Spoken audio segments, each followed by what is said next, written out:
he sheathes it. Shing! Shing! Swing! Swing! Sheesh! Swing! I was trying to do a sword, shee, but like a sword. Like sheesh. You know?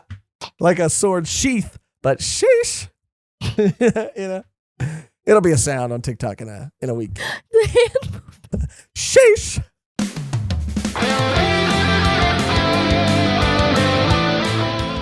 Hello and welcome back to another episode of Volume 1, the anime and manga podcast where we highlight and discuss new series each week. But today we are back again with more One Piece, which means that today my name is Josh Katakuri Michaels, and I am joined by Mehgan, Pudding, Chon, Pudding. Thank you for tuning in to another episode of what we call our One Piece series. Today is the conclusion of our discussion on the conclusion of the Whole Cake Island arc. Today we're going to be covering chapters 865 through 902. We're in the 900s. Wow. Before we get to our highlighted comments, plural of the day, we promised in the last episode that we were going to get to a couple since we didn't get to any in the last one. So we're going to rapid fire through them because there was a lot of good ones. But before we get into that, Mehgan, the conclusion of this arc, now that we have the context for everything that happens from beginning to end in Whole Cake Island, how are you feeling? Because I feel personally like this might be one of my favorite arcs that we've read so far. This arc takes the cake for my favorite. The whole cake in One Piece. I don't think I said that last time. I don't think. Maybe it did. Maybe it didn't. But it definitely it has now. Yeah. I mean, for me, this even down to the structure of this arc, man. I mean, I didn't want to say it last time, and I was like kind of skirting around it, and I was thinking about maybe saying it because obviously we hadn't read the whole thing yet, so I was like, I can't say this is one of my favorite arcs yet because we don't know how it ends. Yeah. But just everything structurally from this arc, we talked about structure in Zoe and how Zoe felt like short, sweet, but also like epic and world building, lore expanding. But this like arc, even though it was a massive, big mom, big arc, big mom. I did say that last episode. I can now confidently say that like this is one of my favorite arcs of all time, like that we've read so far. And that might sound crazy, and I feel weird even saying that because some of my favorite Straw Hats, aka Frankie, isn't in it. But now that I've had time to sit with it, I love everything down from, you know, like we said in the last episode, the pairings, the pacing. The way this arc ends is like no other arc. You know, every manga, right? If it goes on for long enough, it has its structures, it has its things that you start to patterns, I guess, that you start to, you know, expect or get used to. But this subverts expectations. I mean, the way this ends, right? It ends with them not defeating Big Mom and the fate of so many people left like unknown. Yeah. Not to mention just this surprise. I mean, I've seen pictures of Katakuri, but never did I ever imagine this fight between him and Luffy, like how amazing it would be. I mean, he's going, I was sitting here thinking like everybody else, like Doflamingo might be one of the best antagonists and villains of all time, but now I'm thinking Katakuri as an antagonist is up there right with Doflamingo for everything that fight represented between him and Luffy and everything Luffy went through during that fight. Oh my God. Like it was a mirror fight in a mirror world. Like Oda's crazy. And Luffy like could have gone gear 7 or, you know, he could have gone gear something crazy, you know, or he could have done some crazy other power up, another, you know, gum something. But he really like looked back on his training with Ray Lee and decided to hone his observation hockey to be on the same level as Katakuri and to see him kind of like make that choice and learn and grow in that way, in that moment, and how he chose to do it. I mean, Luffy was like the most, I mean, Luffy is a captain, but he was the most captain's captain. Like he was strong, like strong. I mean, he's always strong of will. He's always strong of character, but he was on some other level in this arc. I mean, yeah, it's the new world. Like, he's going up against Big Mom's pirates, one of the Emperor's pirates. Like, he has to bring his A game, and he knows that he can't, just continue to use these gears and that be enough. I mean, Katakuri's like devil fruit ability, like, again, like being mirrored and being in this mirrored universe, like him using that, but also being like super, super G at the observation hockey, like, Luffy knew there was like, he needs to do something. And Rayleigh saying like, once you can learn these abilities, like once you can fight these people with these big abilities, like you'll be able to grow stronger. And Luffy's like, damn, like I need to use some of that because I don't stand a chance. Yeah. And once he started to, then we saw him like really shine. And there's like mixed emotions. I mean, mixed feelings of people saying like, Katakuri just let him win. Like Katakuri just, bowed down, and it was just like that type of fight where Katakuri just like but I don't agree with that. No, not at all. No, if you really like look at everything I don't within know the who fight, would say that. A lot of people. That's just not true. A lot of people would say that. And yeah, it's not true. And we'll go like into it, but yeah, definitely that was a highlight. I mean, with everything, and we're still getting comments about how we hate Sanji. We don't hate Sanji, okay? I didn't see that many of those comments. It was a couple, but we don't hate Sanji. And again, this arc, like we said before, like really, really made me appreciate his character and like what he's able to accomplish with how well he's able to like not forgive for sure, but like how to adapt and how to grow from a situation.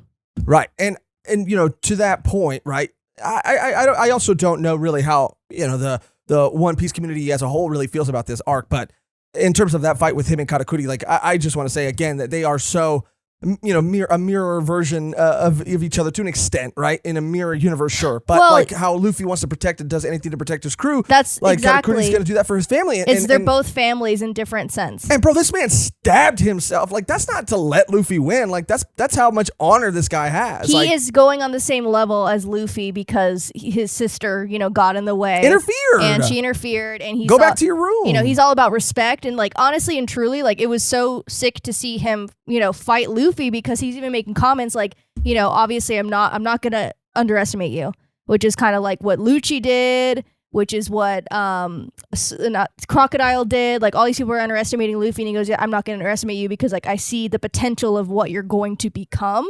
Everybody on Whole Cake Island in that territory, everybody saw that. Like, yeah. Like, like people are really starting to get, Luffy's like, I've been saying I'm going to be the king.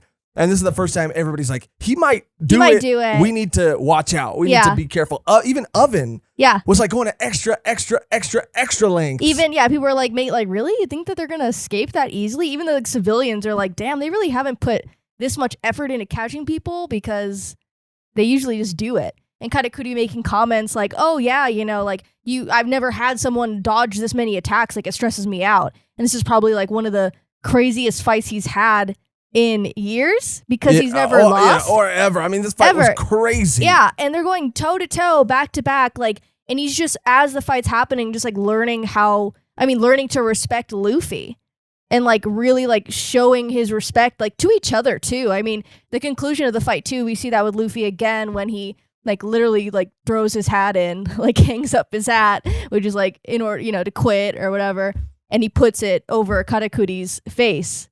And he didn't have to do that, but he knew that he was hiding his face. He saw everyone else's reaction to his face and how they're saying they're going to like tell everyone or tell his fan club and everyone's going to hate him and see who he really is. Like, Luffy's not an idiot. Luffy heard all that stuff and he like chose to put it on his face because he like respected him as a fighter. Yeah, he's got honor too. And that goes back to what he was telling Rayleigh on the island when they were training for 2 years. He was saying like, well, it depends on my, opponent's personality. And Rayleigh's like, you care about that? Like, you're thinking about that? Yeah. And he's like, I'm going to have a hard time, with you, but I'm going to train you to the best of my abilities. And, that's just the kind of person that Luffy is. Even in that moment when he's talking about observation hockey in the first place and how he's just in tune, like he's an empath who's just like in tune with other living creatures.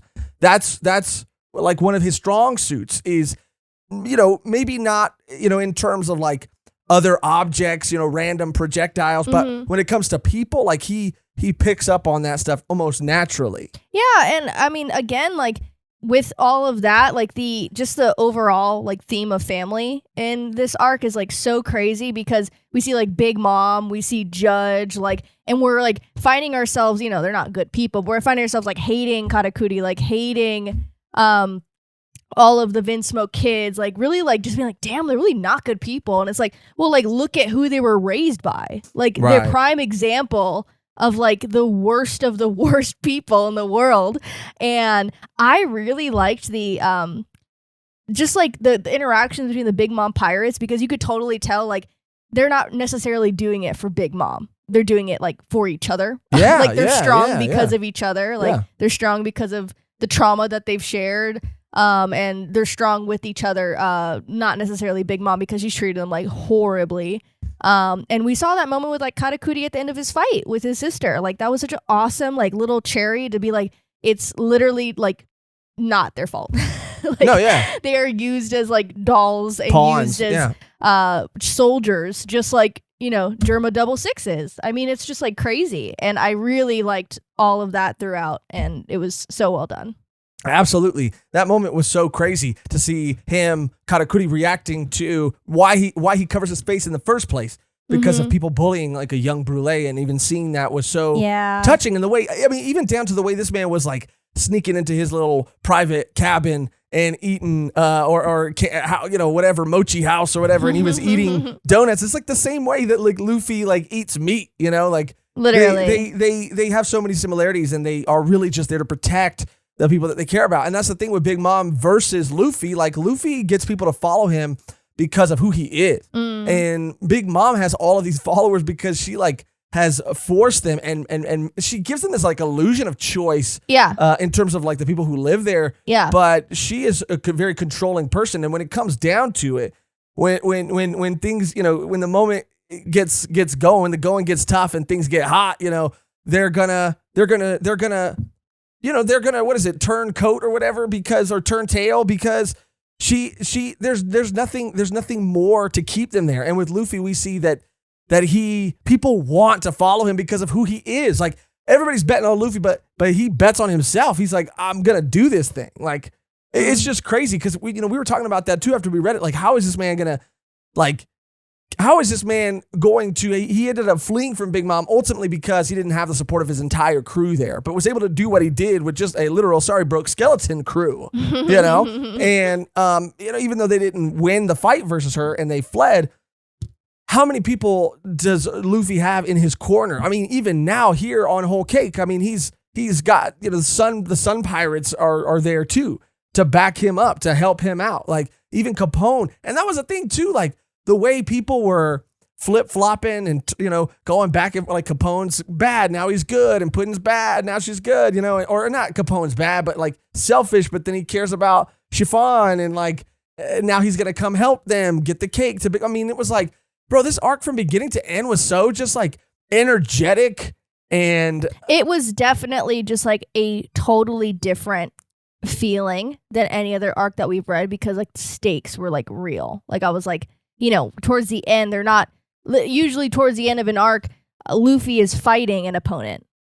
Luffy is defeating an opponent. Luffy is, you know, like Doflamingo in Dressrosa. The end of Dressrosa was Doflamingo got defeated and he was taken. But in this one, they're literally like running for their lives. At one point, Nami says, you know, Luffy, I don't think we're going to make it. Like, how crazy is that? And they know the stakes because this isn't a warlord shit, like you said. Like, this is Emperor territory now. Like, it was just, they were super outnumbered. And just Luffy was not strong enough. He barely defeated Katakuri, and that fight, like, Katakuri had a lot to do with that. Because there could have been a lot of instances where he could have maybe possibly defeated Luffy, but he liked the fight. He was like, this is something that I haven't done in a long time. I've never lost a fight. And that feeling of like, I might lose this fight was just like, I don't know, maybe made him feel like more human, I guess. Yeah, I mean, instead of like a soldier, like, you know. Well, even at that moment at the end too, when he was telling Brule, like she said something to the effect of like, you're probably gonna react a certain way to this when I tell you. Like, you're probably going to be happy about this when I tell you, but Luffy got away. And even Katakuri was like sick. Yeah. Like, because even him, and like you said, it's what I like about what you said, which is so true, that even her kids, like, I think are all getting to a point, like you said, they're doing everything for each other, and they're getting to a point, some of them, where they're starting to feel like, maybe, like, if this was over, like, maybe it wouldn't be so bad, No, yeah, exactly. And we see that, like, paralleled throughout with Sanji and his family. Like, him having a choice, him being outcast for sure, but him making the choice to say, I'm going to leave, and his dad being like, okay, go do that, versus Big Mom, like, they're stuck. You can see Sanji, like, how many of Big Mom's kids, like Lola for prime example, who got out and is living a happy life. All of them can't get out because they're going to fucking die. I mean, it's like the stakes are crazy because they're going to die, or Big Mom's going to, like, try to find them and kill them. Yeah. Versus Sanji, he was like, I'm going to leave, and I know you want me dead anyway. And, like, look how much he's thrived. Like, and that moment, I talked about in the last episode how it might have been one of the best Jinbe moments in all of One Piece, or one of the best moments in all of One Piece that came from Jinbe. But this was an equally, like, subtle moment, but powerful, impactful, top 5 Luffy moment, and it didn't get, like, a whole lot of emphasis. I mean, it kind of did, but it was kind of undercut. But it just drove home what Luffy was trying to say, or who Luffy is even more. And it was that moment when Judge was sitting on the side of, like, the, one of the Germa 6-6, ships, and he was saying, like, why do you fight, so hard for a failure who cooks, who comes from royalty, but, like, cooks for like common folk, and, like, who does this and lists all these things. And he's like, why do you fight so hard for him, Straw Hat? And it's like this moment, and Luffy's on the ship, and Luffy's just kind of laying there, and he's kind of quiet. He's like, oh. And he's like, you're not going to answer me. You're not going to answer me. And and Luffy's just like, it's kind of weird, dude. Why is that guy just, like, listing off all your best qualities? Like, that's kind of, like, random. Yeah. But the way Luffy delivered that line, and again, just like who he is, and Jinbe. He's my captain. Jinbe's like, y'all crazy. Bro, Jinbe, are you going to join the Straw Hats or not, dude? No, not yet. Bro, every time, I swear you always have somewhere to be, Jinbe. Yeah. I swear you always got some honor that you need to fulfill. Honor, duty, yeah. Jinbe, you got duty to drop. You got to drop duty. Jinbe, you are a S tier Straw Hat. But I don't know if I can include you in my Straw Hat tier list yet, because you keep going somewhere. You keep having somewhere to be. It's true. But he's a busy man. He's a busy man. He is officially. That's why you like him so much. No, I love him because because once he joins the Straw Hats, that's gonna be him for the Straw Hats Die Hard all day. Well, he is like this. I think this moment that he had was like it. He definitely officially joined. Yeah. Because there was that other moment too from Luffy where Luffy said, like, I'm your captain now. Like, you better come back. You better meet us in Wano. I'm your captain now. Like, I was like, damn, Luffy. But yeah, like, it was so crazy. It was so crazy. What Jinbe was able to, like, when, like, Luffy's not there, Zoro's not there, the way Jinbe rallies everyone and gets everybody together. Like, he's a motivation. He should be a motivational speaker. We got Pastor Lucci. Yeah. But we got, what's like a seminar, like what? Like a motivational speaker, right? But like, trying to think of like a guy, the name, like the term. I think Guru. They're just called, I guess Guru. I guess, but Jinbe the Guru Jinbe.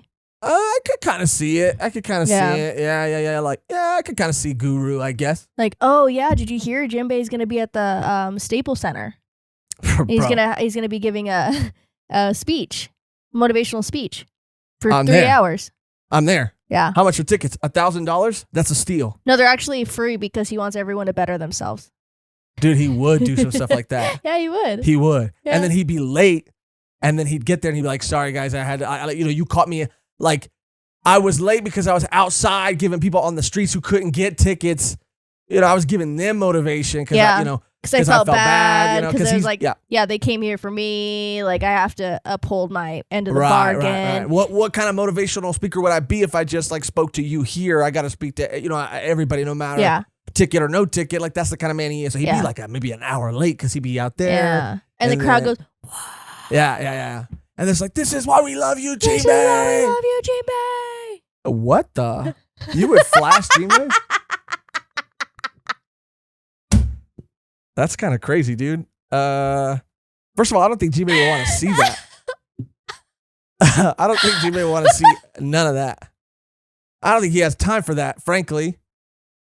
You think he's even thinking like that? You need to go to more of his seminars. I do.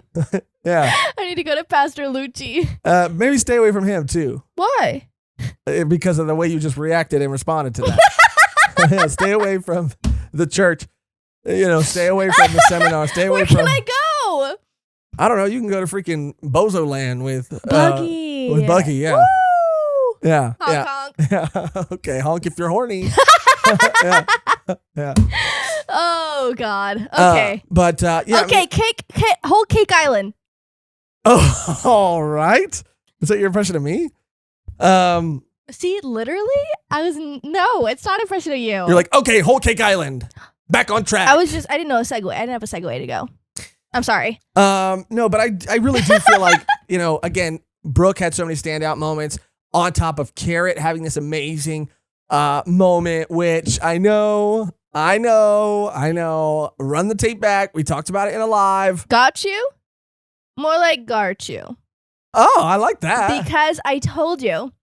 And I said, someone with a full moon. I don't know what it is, but someone with a full moon. And you went, I don't think so. And then you said, watch it probably be something of relevance and me look really stupid and like an idiot, like bozo. I said that. I didn't say the bozo part. And you said like an idiot, like complete, total, utter bozo. Watch me look like an average human is what I said. Yeah, average human bozo. Yeah. Period. Okay. And look at us now. And look at us now. And look at us now. A man who's not afraid to admit his faults. A man who's not afraid to say I was wrong. A man who's not to look to his co-host and say I'm sorry. Weren't expecting that, were you? I mean, what else were you going to do? You're going to gaslight me into, again? Yeah, I figured it could go either way with you. But thank you. I appreciate your apology. Jinbe makes me want to be a man of honor. Luffy makes me want to be a man of honor. I apologize. It's okay. Thanks. But next time? What are you going to do? Nothing. What are you going to do? What are you going to do? Oh, shoot. Your third eye. Don't make me do it. Your third nipple's coming out. Pudding. Pudding's one of the best characters. Love Pudding. Oh, for the audio listeners, obviously Josh is cosplaying as Katakuri. I'm cosplaying obviously, you can hear it I also, whenever I cosplay, you can hear it in my voice. Why? Because of pain? No. I mean, I'm just because I'm in the character. Oh, I was like, Katakuri. That's a little rude, but go ahead. It's going to be one of those episodes, huh? Gaslight Central. Yeah, I love Pudding. She had some great moments. Great moments. I've also heard, and like, I don't know how people read week to. I mean, that sentence wasn't formed properly. I don't know how people read week to week. Some people didn't have a choice when this was coming out, but I don't know how people feel or felt, I should say, when they were reading this week to week. But one of the only things I heard, and I try not to look into it too much because I don't want to like sway my opinion in any way. Yeah, but it wouldn't have any relevance anyway because we're not reading week to week. We are just like. No, right. But I'm more so speaking to like opinions, just like people's perception of Pudding and people feeling like she wasn't handled really well. I mean, but to me, I think Pudding was one of the highlights and stayed consistent. I stayed consistently invested in her. Like with Rebecca, I was kind of out like towards the end of Dressrosa. I agree. Not and because she was a bad character. And we had more time with Rebecca. We did have more time with Rebecca than we did Pudding. Maybe equal. Honestly, to be honest, because Whole Cake was pretty long too. Yeah. But yeah, I totally agree. Yeah, and with Pudding, even down to her final moment, I was so invested because she changed. Like she changed, she evolved, she grew. There was the mystery and her reveal and everything. Like through the whole arc, Pudding just had me. Like I was captivated by her. Yeah. She was so cute. She was so funny. It was so sad. Her backstory, heartbreaking. Her final moments with Sanji. Oh my God. Yeah, Like, we watched a lot of the anime towards the end. We watched, especially based on people telling us we should. Yeah, we watched a lot of the anime. I watched most of the Katakuri fight, and then we watched the Big Mom musical. A lot ending. of the musical, the underground, Of course.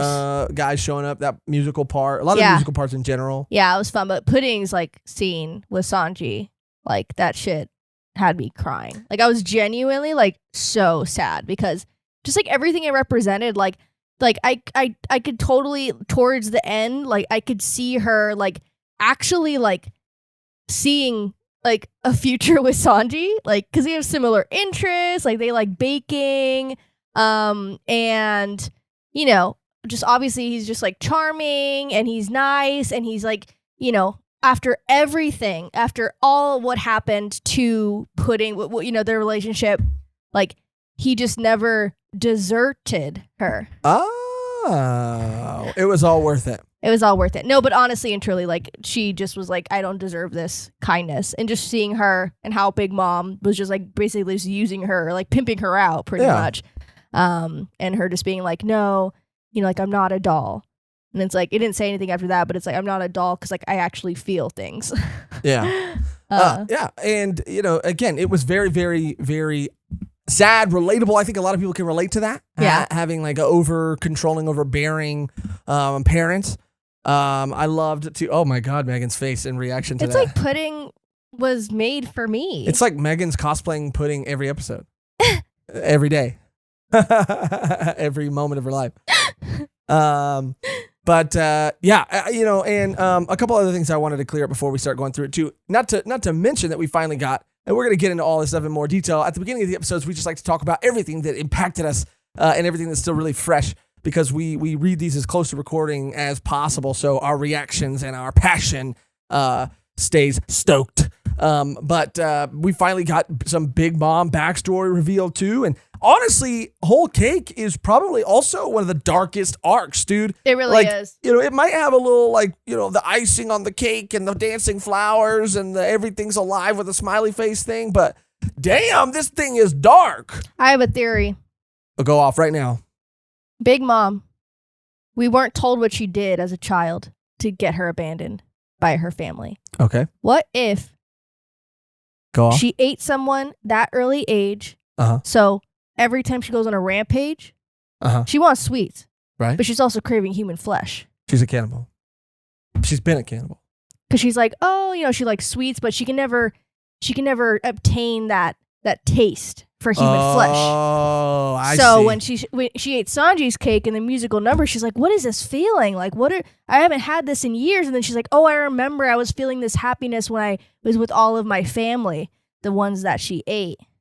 Yeah, she ate like a little girl. No, like she ate a lot of kids. No, a little. Yeah. She ate like 12 kids. It was like kids. an all you can eat, you know, Yeah. buffet. And it was crazy because, I mean, we're getting ahead of ourselves, but that was insane. I mean, I was like, A little girl ate her adopted, you know, mother, guardian, whatever. she deserved to be eaten. Okay, let's get that straight. Yeah, Mother Caramel, who looks a lot like, what's that actress from American Horror Story? Oh, Jessica Lange. Chastain? Lang? Jessica Lange. And Yeah. Jessica Lange in Asylum, Yeah. I think she's also a nun in that too. Bro, So maybe she was I don't know when it came out. maybe Oda based. Maybe. He looks a lot like her. Because they look so similar. But yeah, that was so crazy. You know, again, it's very dark. The themes are heavy. It is an incredibly paced and again, different. The structure is so different. This arc is long, but from start to finish, it's so entertaining and it's jam packed. And just like in the last part where we thought everything was ending, we thought the plan, you know, the mission was finally, you know, they were following through with their plan of attack. And you know things go a little wrong, and you're thinking like, okay, it's gotta be ending now. No, and no. it's just getting started. Things only got badder. Yeah, badder, BADDER. No, we went through this. I know. You're doing it on purpose. I know. Batter, like cake. Cake batter, yeah. No, they really did. They really did. I mean, it's peak One Piece. It's peak One Piece. I'm sorry. I have to say too, dude, I'm sorry. We haven't read, as of this recording, the Reverie or Wano, but like really deconstructing everything. And again, when you look at like not only the mirror between Katakuri and Luffy, but you look at like kind of like there was like everything that Pedro went through and kind of like everything Pound went through. Are you kidding me? Pound had one of the craziest and most like truly like the saddest thing I've ever seen in my life happen to Pound. Okay. And just like there's like, but this thing of like Pedro's flashback, everybody has a moment. And that was Pound's moment. And no one was there to see it. No one was there. Like, Chiffon. I mean, maybe the baby saw Pound a little bit. Was there with himself, with his thoughts. Just like he was by himself in the seducing woods. Yeah. By himself. Final, like when he adjusted that tie, I was like, it hit me. Like, yeah. Like, oh my gosh, that scene, like the heart cake. Yeah. The heart cake. The heart cake. I got it. I also think too that like it's funny. The last like, and I think I saw this online somewhere too, and when it was pointed out to me, I was like, oh wow, that's kind of crazy too, because obviously you get the Katakuri Luffy thing, right? And some other things, you are pretty not heavy-handed necessarily, but you get them. You're able to get them. But I didn't even think about this, that Luffy vowed not to eat anything except for Sanji's cooking. Like, and kind of by the end of it, like Big Mom's not going to stop doing what she's doing until she gets Sanji's cooking too. Bro, that was crazy. Another reflection on the giant mirror of Whole Cake Island, but another reflection being that, like, not another reflection, but like Sanji, like how he was told all the time, like, you're just like, you shouldn't be cooking, you're royalty, royalty doesn't cook, like, what are you doing? Like, being looked down on for cooking. And literally, like, the thing that made him the most useful, like, not most useful, but like he loved doing, like, is useful in this moment. Yeah. Like, he's the only one that can do it. Yeah. Yeah. And he's like proving to his dad in that moment too, highlight, of course, with him and Judge. Like, yeah, we can go off, but we gotta get going. We gotta start going through everything. But before we do, we're gonna get through these really quickly. We didn't do any highlighted comments in our last episode, so I'm gonna rattle off a few. I think I picked 3. We're gonna get through them super quick, but there were so many great comments. Leave a comment on this video too. Any and all comments are appreciated, but what I really liked about these comments is they were very informative and just added a little bit more context to things. And there was one correction that I wanted to get to too. Oh yeah. But the first comment comes from, and I love this name, comes from the one, the only Turd McGee. Turd McGee, who said, I feel like this also puts Sanji's simping into more perspective too. His brother's simp may be generic, or genetic, genetic, LOL. Simp genetic. But the only people who ever cared about him were his mother and sister, which is probably why he puts women on a pedestal. Oh. And finally, Zeph drilling chivalry into him. I have to find ways to explain away some of his bad qualities because you still gotta love Sanji, LOL. This is just fun to see and fun to kind of speculate on and look back on, because again, like, there are a lot of characters in anime and manga who have this quality, but with Sanji, like, to give him an actual good reason for being this way, I really appreciate it. Like, as an audience, as a reader, I really appreciate that. I also want to say too that, when I said, I'm not going to spend a lot of time on this, but when I said it felt like it came out of nowhere, I just mean, I get why in story it came out of nowhere. I'm not saying that the Easter eggs or the breadcrumbs weren't laid, because they were. Obviously, of course, in Jaya and even all the way back in Alabasta when he was going by Mr. Prince and all these things. Like, I know that the breadcrumbs and even that the wanted poster. Well, yeah. I mean, everything. There were a lot of people saying that people in the One Piece community guessed that, right as soon as the wanted poster came out, and they were wondering like why it only had Alive on it. There was one person who put it all together. So the breadcrumbs were for sure laid. I guess I just meant like at this point in the story. I mean, I get why this point in the. I just wasn't expecting it like at this moment. The expectations at this moment. We weren't sure. We didn't expect it coming. Well, yeah, kind of. Not that I wasn't like, I knew there was always something up with Sanji and his backstory, like his family, because he mentioned, I was born here, but I was raised here. Like that was never addressed. And if Oda says something, it's going to come back some point, sometime.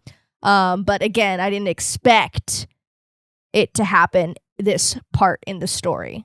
Another fun fact, it was more too, expectation. I just didn't, I didn't expect it to be like right then and there. Like I didn't expect to see like we were going to get a whole long arc dedicated to like Sanji's backstory at this specific. I get why. Again, there's people out there who still don't understand what I'm saying. But the real ones get it. They get it. Also, this is just a little fun fact too. Sanji's little curly eyebrows.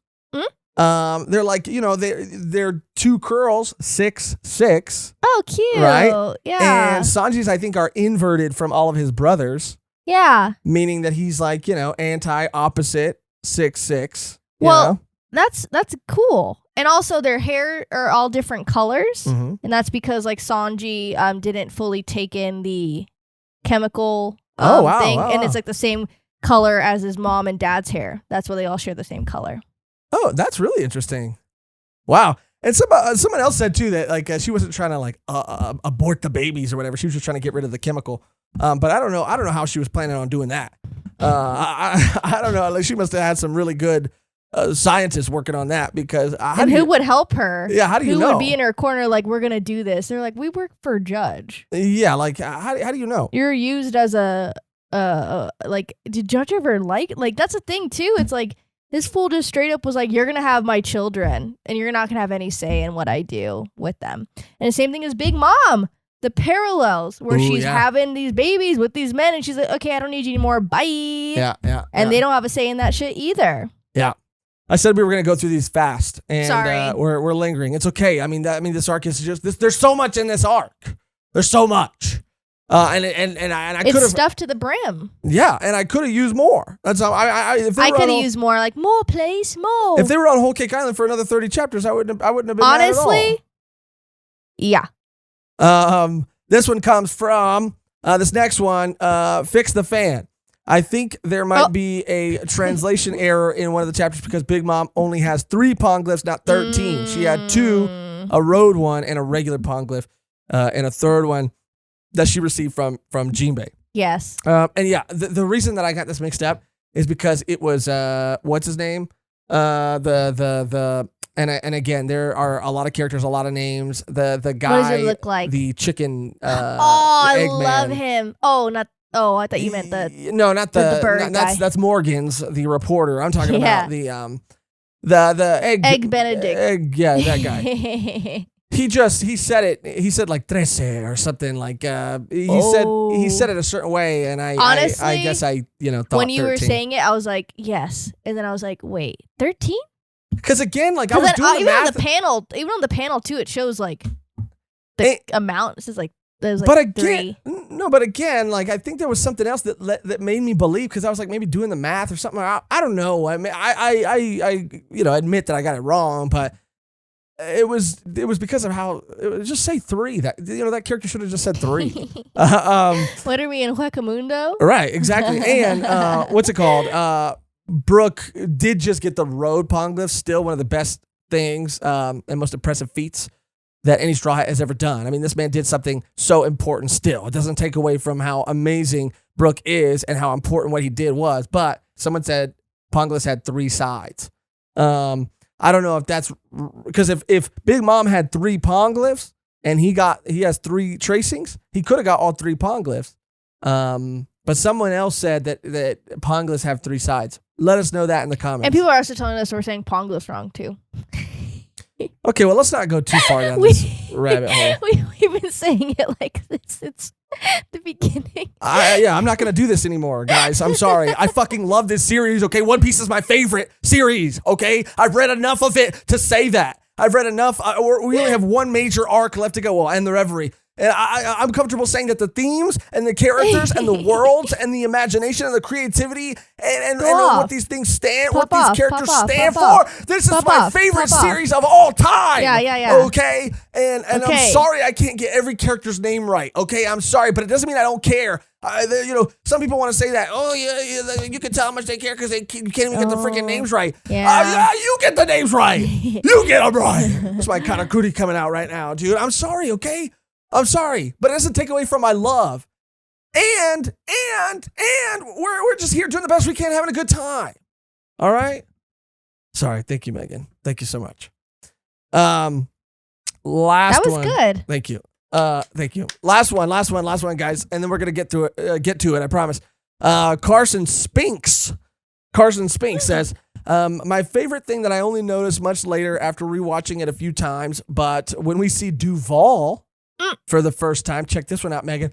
When we see Duval for the first time, he was wearing an iron mask, and I wondered why Sanji was so incredibly angry at Duval for existing, and it makes sense now that he's looking at someone who looks like him in an iron mask like he was stuck in as a child. So sad. Aww. Yeah. He really was mad at him. But wasn't Duval like in some shady shit? Like, wasn't he actually like trafficking slaves? Like, someone said that when the fish riders showed up that they were like, hey, you got nothing for us today? And then they were like, yeah, sorry, we don't got anything for you today, which would imply that they would do that. But, what are you going to do? What are you going to do? I mean, Caesar's done some pretty crazy stuff, some pretty awful things. Yeah. But when I see him in the... Yeah, I saw a comment like, oh, yes, we all hate Caesar, but like we're all simping for him in his suit. Yeah, I mean, I don't know his name. I forgot his name. I forgot his new name. Oh, Caesar's new name. Yeah, when he's like going undercover. Yeah. Caesar Gambino or something. Yeah, I know. It was a Gassino or something. Gastino. Oh, like Gastino. the little with the duck, the little candy. I don't know. Like a Spanish Gastino. I have no idea. You guys know what I'm talking about. Gastino. They probably don't. Stop with this. Anyway, damn it. Sorry, this was a long intro, but again, this is one of my favorite arcs. This is, I think, one of Megan's favorite arcs too. There's so much to unpack. We're going to do our best to get through it as fast as possible. The last episode was the long one. You might be in for another long one too, but if you are, buckle in, strap in, buckle up, because it's going to be a doozy. And thank you for being here. And thank you for fucking with us. Oh. I thought I was just going to say thank you for fucking. And thank you for fucking. Yeah. It's good for you. Or getting fucked. Just want to say that too. That's good for you too. Thanks for putting up with us. That's good. Thank you so much for getting us back on track. Jesus Christ, Josh. Jesus Christ, me. Okay, here we go. God complex much? Where did that God come? Because you said Jesus Christ, me. Meow. Got him. Yeah. Meow. Got me. His cat? Yeah. So where we pick up, and this is crazy to, imagine or to go all the way back. It feels like this was ages ago. I know. But where this arc starts, this half, right after Capone's betrayal is become known to everybody. And Caesar's preparing to enter the fray, and Luffy shows Big Mom the picture again, and Big Mom finally lets out that scream. The scream we've been waiting for, the shriek. The shriek. Shriek, if you know what I did last Friday the 13th. Yeah. Great movie. Everybody talks about Scary Movie, but that's a good one. I don't think I've seen it. It's awesome. Well, it probably doesn't hold up at all, but it's neither here nor there. And then we finally get a Big Mom flashback, and it starts 63 years ago on Elbaf. Wild, huh? Wild. Not only that we got to see this far back into Big Mom's past, but that, she had this contentious relationship with the Giants, obviously, before, which was why when everything was happening with Lola, it was such a big deal. Yeah. Because she was like, I'm finally out of it, Because she had this like rivalry with them for a very long time. She's been like 6 years old. Yeah, since childhood, yeah. Which even kind of made me question more about, I guess, Prince Loki, who was the Elbaf prince, fell in love with Lola, but that the other giants would condone that when they found out that it was Big Mom's Yeah. daughter. That But they again, would- I mean, you can't judge a person by their parent. but But she in was this case, yeah, you can. she was going to be getting like the warriors, their armies, their warriors. Well, like, I don't know. No. I don't know if that was a part of the agreement. She just figured if my daughter's marrying into this family, I'm going to work my way into it. Right. Just like the Vinsmokes, like she knew, like once they got married, obviously she planned to kill them. But maybe in the past she would have just, because in that situation, I don't know if she was like, she didn't want to kill them because then it would mean that she wouldn't get that. In this situation, it was like, okay, like I can kill them. I'm not going to make the same mistake I did last time Right. because I need their supplies and everything. Right. 63, She wasn't messing around this time. 63 years ago on Elbath, she was abandoned by her parents for some mysterious destruction that she caused in her hometown. And we see that her parents leave her there because they are hoping that she gets picked up by someone who we haven't seen yet, and then get another flashback of this person 37 years ago, sister at the time, Caramel, however you say it. Caramel. Caramel. Do you say caramel? I think I think I say both. Like caramel, caramel. I mean, it's whatever I'm feeling. Like that's the thing with words. You know, You can say whatever you say them want. however you want. Yeah. Like that's, etymology. You know? That's your motto, huh? Yeah, it's etymology, dude. That's why I say caramel, dude. Leave me alone. But Sister Caramel, she Wow, you're really switching it up. yeah. She, when she was still a sister, she saved these giants. We obviously know that the Dory and Broggy, when the giants lost their captains, they became, I guess, a little more chaotic. Mhm. They lost a little bit of their direction and were kind of all over the place. And some of them were captured and about to be executed. And she stepped in and she convinced them not to execute them and said that, she's going to help guide all these people towards a brighter world. And after these events and the events that followed, she became Mother Caramel, founding an orphanage called the House of Lambs. The House of Lambs. The House of Lambs that takes in children regardless of status or race. And she wanted to serve as a diplomatic bridge. Right. Right, dude. Okay. Off the jump, did you get any weird feelings about her? No? Really? No. I kind of did, dude, because she looked like that actress. And Uh, I was like, that actress wouldn't be wholesome, Maybe she is a good person in real life, but I'm glad she became an actress because maybe, I don't know, maybe she's a horrible person. Maybe she's awful. Like really bad. Like the worst. mhm. Maybe she's good though. But I had a feeling, I was like, something ain't right. Cause she was, and she did seem kind of, I guess, pure. Of her intentions seemed kind of pure because she was apologizing for everything that Big Mom would do. Yeah, that's why I was like, I don't think there's anything bad here. Cause like, Yeah, and they she set up really shop was. on the shores of Elbath. That's where this orphanage was set up. And Big Mom, I think for the first time in her life, felt some sense of camaraderie or something, like being around all of these people that were similar to her in size, with things that were similar to her in size, because she's a human from what we know of her. Yeah. Just in the One Piece world, you could just be a big ass human for no reason. But so she kind of felt right at home, and the giants at first really liked having her around. They appreciated and valued her strength that she had. Mm-hmm. At first, Yeah. At first. We see that she's got some serial killer vibes, dude. Oh yeah, that poor she's, bear and wolf situation. Yeah. Yeah, that was pretty rough. And I was like, yeah, she had the right intentions. At least at that point, she kind of did. Yeah. And then even like Mother Carmel's like, oh, instant death. Like she hit it once. Because she asked her, like, how many times did you hit this bear for it to die? She's like, just once. I was like, yeah, she locked him in a cage because she wanted them to be friends. yeah. And then murdered. And then the bear ate the wolf, and then she murdered the bear. Bear for being, yeah. Foreshadowing, dude. The bear ate the wolf. foreshadowing, Big Mom is a bear. She ate, and Mother Carmel was a wolf in sheep's clothing. in lamb's clothing. Take that One Piece community fandom. Take that. Take that. Just kidding. Please, fuck, dude. I don't even know why I said that. I regretted it the moment it came out. Thank you for having me. I finally feel like I've found my home. So please don't kick me out. Anyway, so yeah. Crazy moment, and like I said, the Giants have accepted her. We even get to see a young Hadrudin.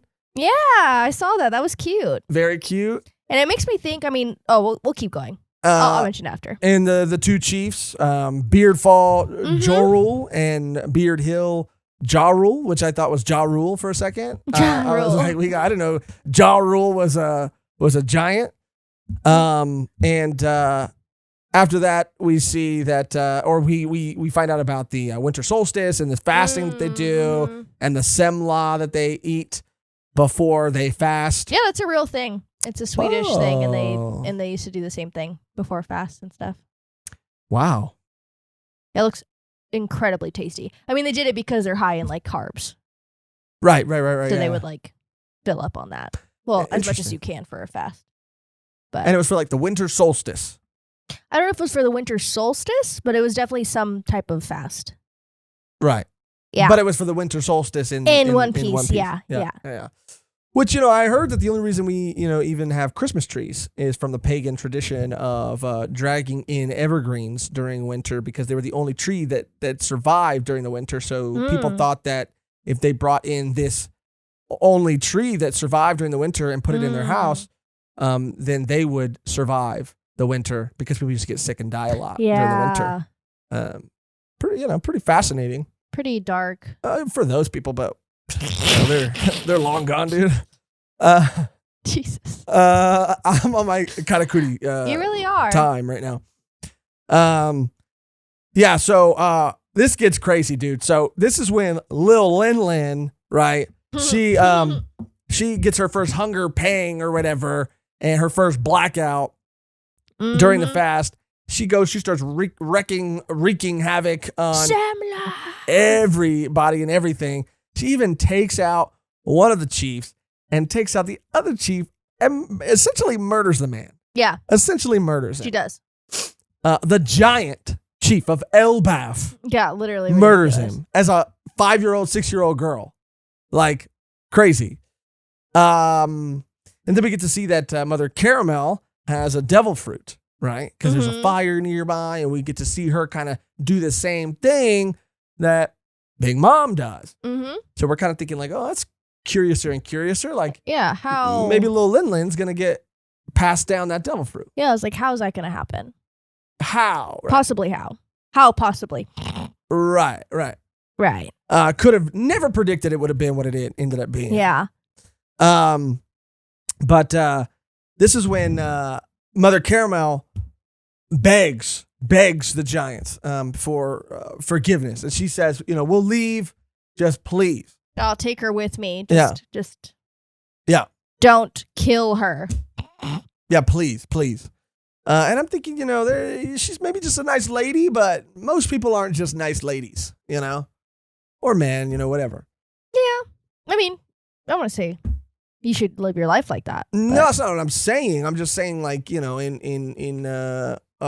One Piece, I mean, we've seen a lot of shady characters is all I'm saying. Yeah. We've seen a lot of good people too. And we've seen a lot of people be bad people and come around. Yeah. A lot. Yeah.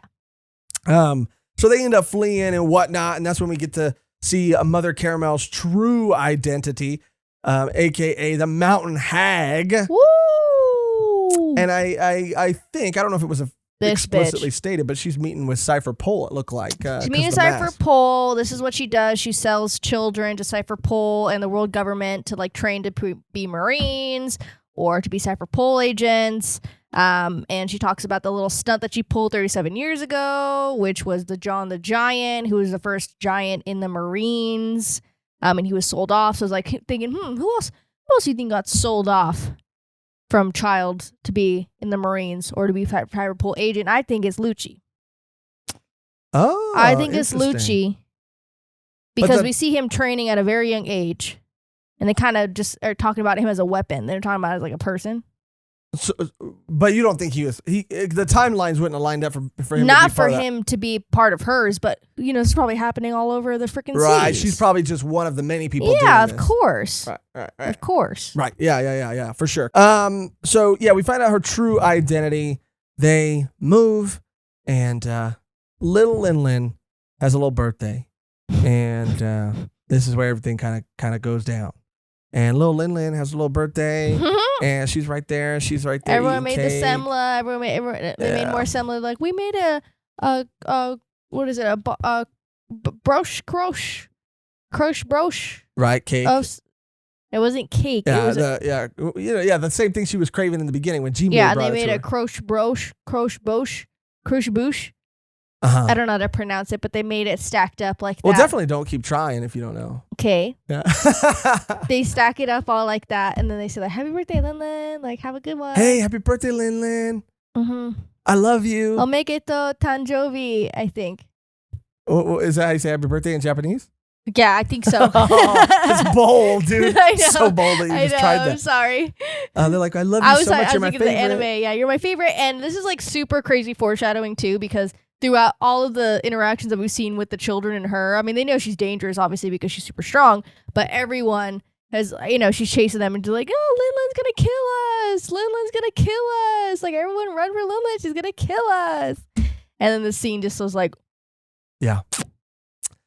And what's even scarier is it was so perfect. Because, like, it lets your imagination just, like, run wild at the speculation. Like, it was so perfect because you didn't have to see it to know, like, because you were kind of in the state that she was. It was just like she came to, and it was like, wait, where'd everyone go? Yeah. My cake. My wedding. Because the whole time, my plan. My cake, my wedding. The whole time, My you're wondering like, what happened to Caramel? Like, what happened to all these people? She's talking about how she disappeared. We're like, what happened? She's a mysterious person. I thought she took all the kids and like ditched or something. I don't know. Yeah, with like she's got a secret identity, and she's like not who she says she is, and all this and all that. And then you find out that Big Mom just ate all of them. Yeah, there's like clothing articles. You find out later she has her fruit. Yeah. She's like, I can do that now. How can I do that? Blacked out and she ate all of them. Yeah. And it's crazy. Dude, there's probably like 15 kids there. I mean, that's a lot, dude. And the fact that she must have chased after them. I mean, because they would have seen a couple get eaten and then they would have started running. Yeah, I want to see it play out, Like, oh God. Not like that. I just want to see her, the mother, get eaten. I just want to see her like, damn, this is not how I thought I was gonna go out. Yeah, because she said that this is my last mission. Yeah, she's and like it one was, last bitch. big one, yeah. And it was. Whoa, dude, I like it. I like the attitude. Yeah, don't fuck with kids. Okay, you're the biggest scum of the fucking earth. Okay, well maybe she's the only one that deserved to get eaten, then not them other little kids. No, she did. No, I know, but they were just wrong place, wrong time, and that was a villain origin story. Yeah, and only 2 people were there to witness it. It was a warrior of Elbath and Strusen, who we find out is the cook that is with Big Mom till this. till this day. And he has the cook fruit. He's awesome. That scene with him making the castle, the cake, I mean, was so cool. So cool. And I like his song in the anime. Oh, it's amazing. He's like, cakey. He's like, cakey. Yeah, that every song was actually pretty awesome. The only one that was definitely the best out of all of them was the ending song. Oh, yeah. Where they're like, Pet Cemetery. Yeah. And then she's like, ha ha ha, mama. And then she's like, risky. I liked it. Yeah. And that was like, woo. I was like, da da da. Yeah. And you like felt that shit. Like when you were reading it, you're like, damn, like there's cannons going off. Like everyone's fighting and theatrical shit. Like it was theatrical as production. Fuck. Production. Meet up production. Okay, you're making fun of me. I was not making fun of you. I was adding to the joke. Okay. And now we cut back. And now. Mama. We cut back to the present day. The KX launchers fail. Caesar starts to go, but his mirror breaks. Everything is falling apart. Bro, that was like the minute my face cracked. I was like, they're done. They're done. Literally, everyone knew in that moment, like, we're so fucked. Yeah. Like, we're so fucked. Yeah. And then we see freaking, what's his name? He goes, Big Papa. He goes, the Big Daddy. Big Father. Big Father, Big Daddy, Big Papa, Big Poppy. I mean. Okay, chill, dude.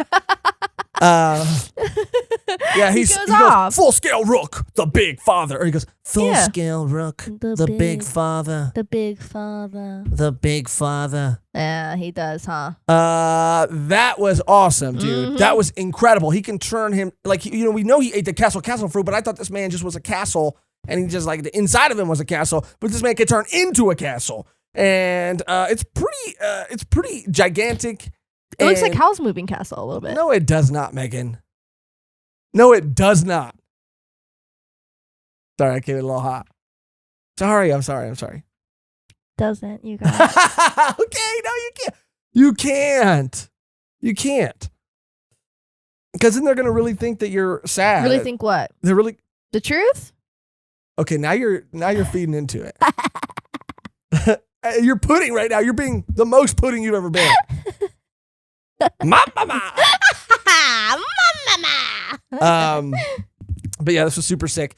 Sanji, meanwhile, he kind of shows up. He shows up. He stands on the table. Bro, and, this was highlight. I mean, he's standing in front of his father, looking down at his dad. His dad has tears in his eyes, like a little freaking. Yeah. And he's just looking. Yeah, little puta. Yeah. Puta madre. Yeah. He's looking down. He's like, yeah. I mean, Sanji wasn't saying all that. He wasn't, but like I was feeling that. I was like, yeah. And then we get that moment because he brings everyone in the castle for like, because shit's going down outside. Yeah. So all of Germa 66 is in there, and his dad's like, "Why did you save us? Why did you ever? Why?"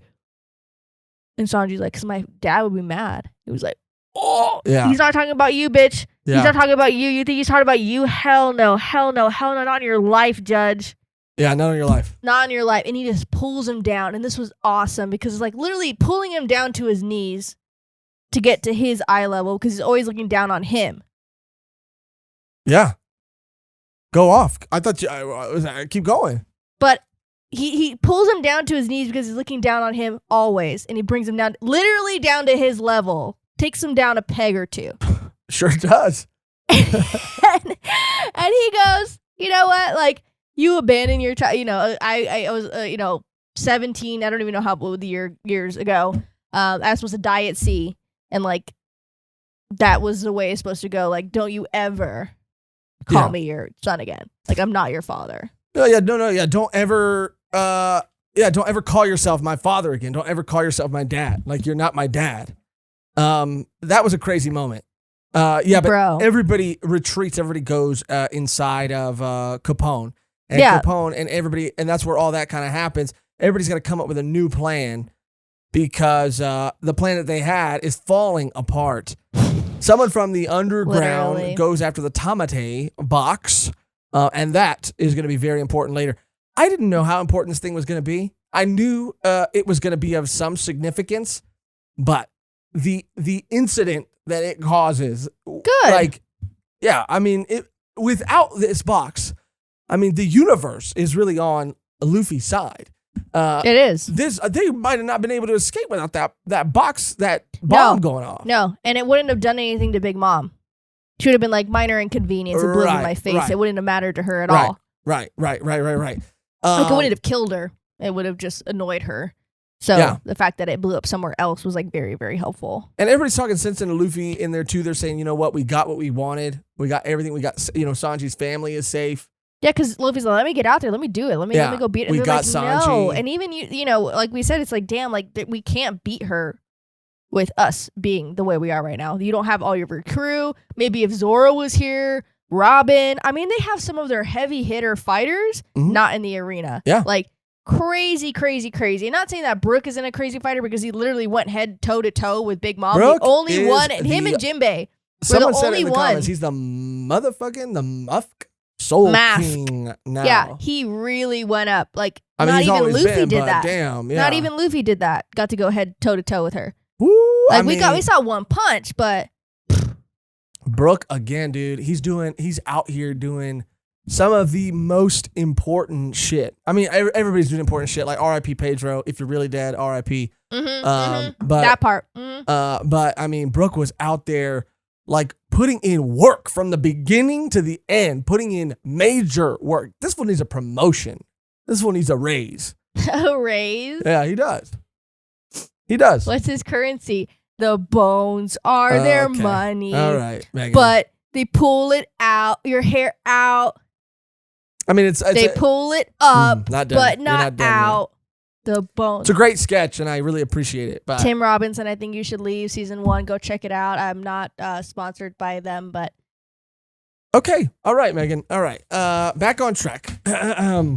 So, yeah, the Tamate box is going to come into play later.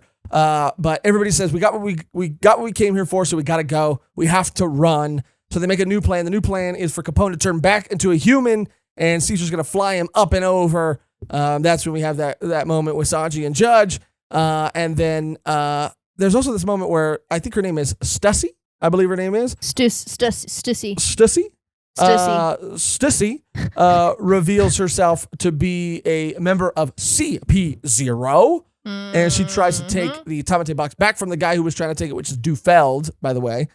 And German 6-6 is helping them all to escape. And that's when Luffy's like, let me just get in one hit on Big Mom. Let me just get in one. And during this time, like, I love this part too, just seeing the little like SBS at this time, or like the cover pages, like Barto's like selling like merch, like Luffy sick. merch. So Yeah. funny. Yeah.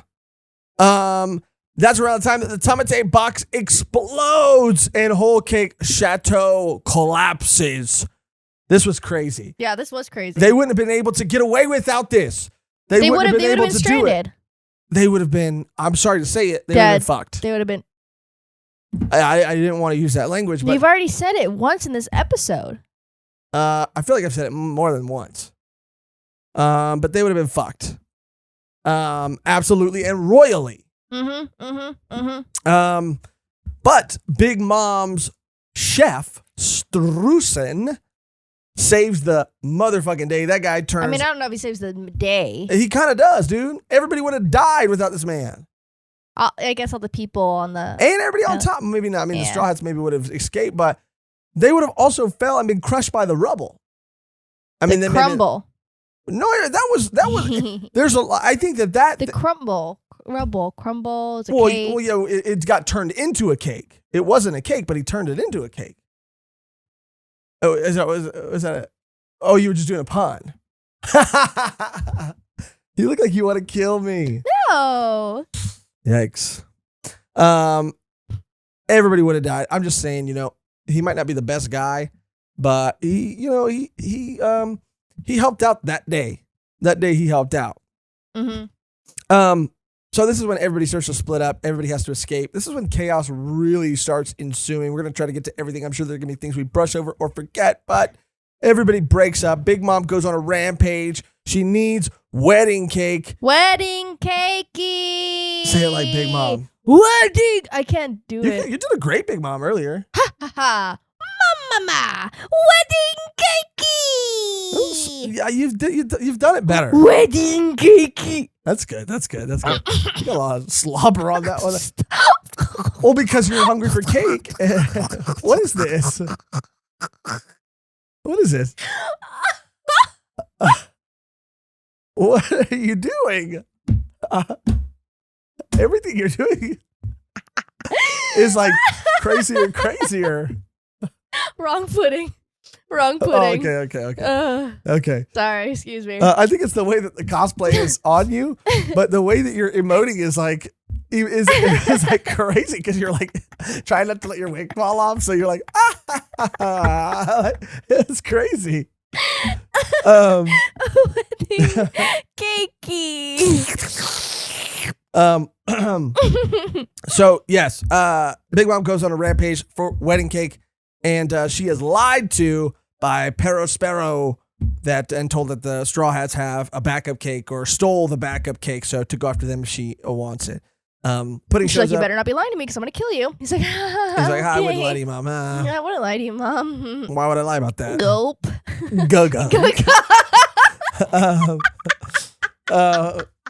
Pudding shows up and says, I got a plan, guys. We're going to make a cake. Okay, but we need chiffon to do. Chiffon's going to make the cake. I'm going to make the chocolate, and Sanji's going to add the special ingredient. His special ingredient. Oh, my God. Okay, yes, really, yes. Oda? We see what you're doing. Yep. Sanji's only special ingredient. What do you think that is? It's like cream or something. It's his special cream, really? Yeah, it really is his special cream. And I would love to get it. Do you saw how everybody reacted when they tasted a little bit of Sanji's cream? Everybody was like, that's really what they were doing. And everybody's like, did you poison them? And he's like, no, I just gave him some of my special cream. I went down a Sanji 4 Kids dub rabbit hole with Mehgan. It's not good. It's not bad. Oh my God, there's a scene with him and Ace. So funny, dude. Bro. Ace is like, let me help you out. And he goes, this is my kitchen. Why don't you just sit back and relax?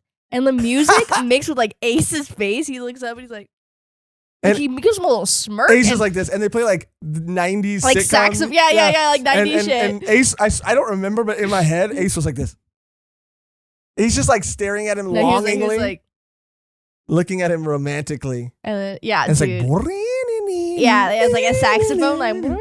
Yeah, dude. It was a little. It was hot. It was a little sexy. Not gonna lie. It was. But yeah, it's not as good as you remember it, honestly and truly. There's honestly a lot of dub voices though in the original 4 Kids dub that like, I don't hate for the characters. Yeah, maybe it's controversial pretty crazy. opinion, It is dude. Controversial. I know a lot of people are gonna come out for this, but like, I don't know. I feel like I don't know. Let me just say this: number one, the Japanese VAs, you can't beat them. The Japanese VAs like are unbeatable. They are these characters. There's no one else out there who is even close to these characters. Japanese VAs kill it. However, if you're comparing the 2 dubs, which I would never watch either of the dubs ever. I do watch dubs, but I would never watch I would never watch the One Piece dubs. The 4 Kids one, they were trying stuff. They were taking liberties. And while I think Robin's wasn't good, because they gave her like a southern accent, Chopper was fire. I like Chopper. Luffy was pretty good. Zoro was good. He just sounded really old. Nami was good. There was a lot of good ones. Yeah. Just saying. Anyway, not to go on too much of a tangent. So where do we leave off? Whole cake chateau collapses. Big Mom's cook save everybody. Everybody separates. Rampage for wedding cake.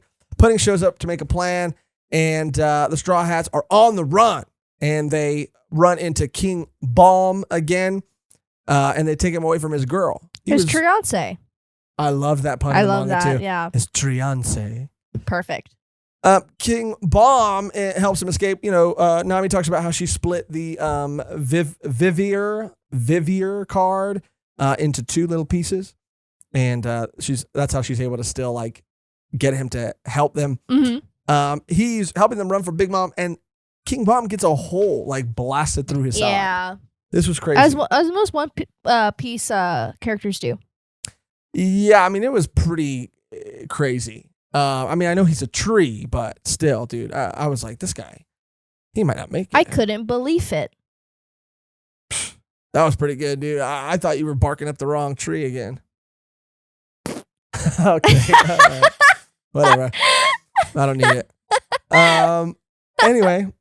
Oh, I got pink on I scratched my eyebrows. You got pink on your eye. I got pink eye. Nami then starts feeding Zeus, Big Mom's cloud, these like black balls, and asks him to be her servant. And this is pretty crazy. First of all, how she's able to kind of lure him away from Big Mom in the first place, but then again later what we see and how she ends up, I think, keeping him, like getting to just have him now, which is pretty crazy. Which is lit. Super lit. I mean, I guess it's because it's got Big Mom's soul in it, but how many years? Can this thing stay alive? I mean, I would assume that she would give it a significant amount because she wants it to be powerful, but maybe she just gave it enough to be sentient and, knew that she could always just fill it up whenever because, she'd always be right there. Yeah. And in case it did get stolen, they wouldn't have it for very long. Well, it's like she didn't even think like anyone would have the capability of stealing it. She doesn't think like that. No. At all. No. That's what I love about Big Mom, too. She's just so unpredictable, but like predictable. She's so just like really, really cruel. And she is like a big child. She is. Goes on rampage, tantrums, and it's just like, no one can control her. She's just this big baby. Yeah. It's crazy. That's when Big Mom, she sends Prometheus down on everybody, these huge, gigantic flames, this ball of fire down on the seducing forest, the seducing woods. Mm-hmm. Nami then uses Zeus to send down a huge bolt of lightning, a lightning tempo. This thing is massive. That's when Pudding grabs Chiffon and heads to grab Sanji. And, she's kind of revealed to be back on the side of the Straw Hats, kind of, she's still kind of going back and forth, but she's like a split personality. Yeah. But she's revealing that she wants to help take she wants to stop Big Mom so that the Straw Hats can get away. She's not trying to make this cake because she's like trying to make her mom happy. Yeah. She's just trying to stop the minimize chaos. The destruction. Yeah. But I do love the way that Pudding keeps going back and forth. I think this is such a cool way to show just really how damaged she is because she was raised by a freaking monster, dude. Yeah. That's when Chopper and Brook, they're holding down the Sunny. They end up getting coated in candy by Pedro Sparrow. Mm-hmm. And this is around the time that we get to Pedro's sacrifice, which was absolutely beautiful and in the most tragic way.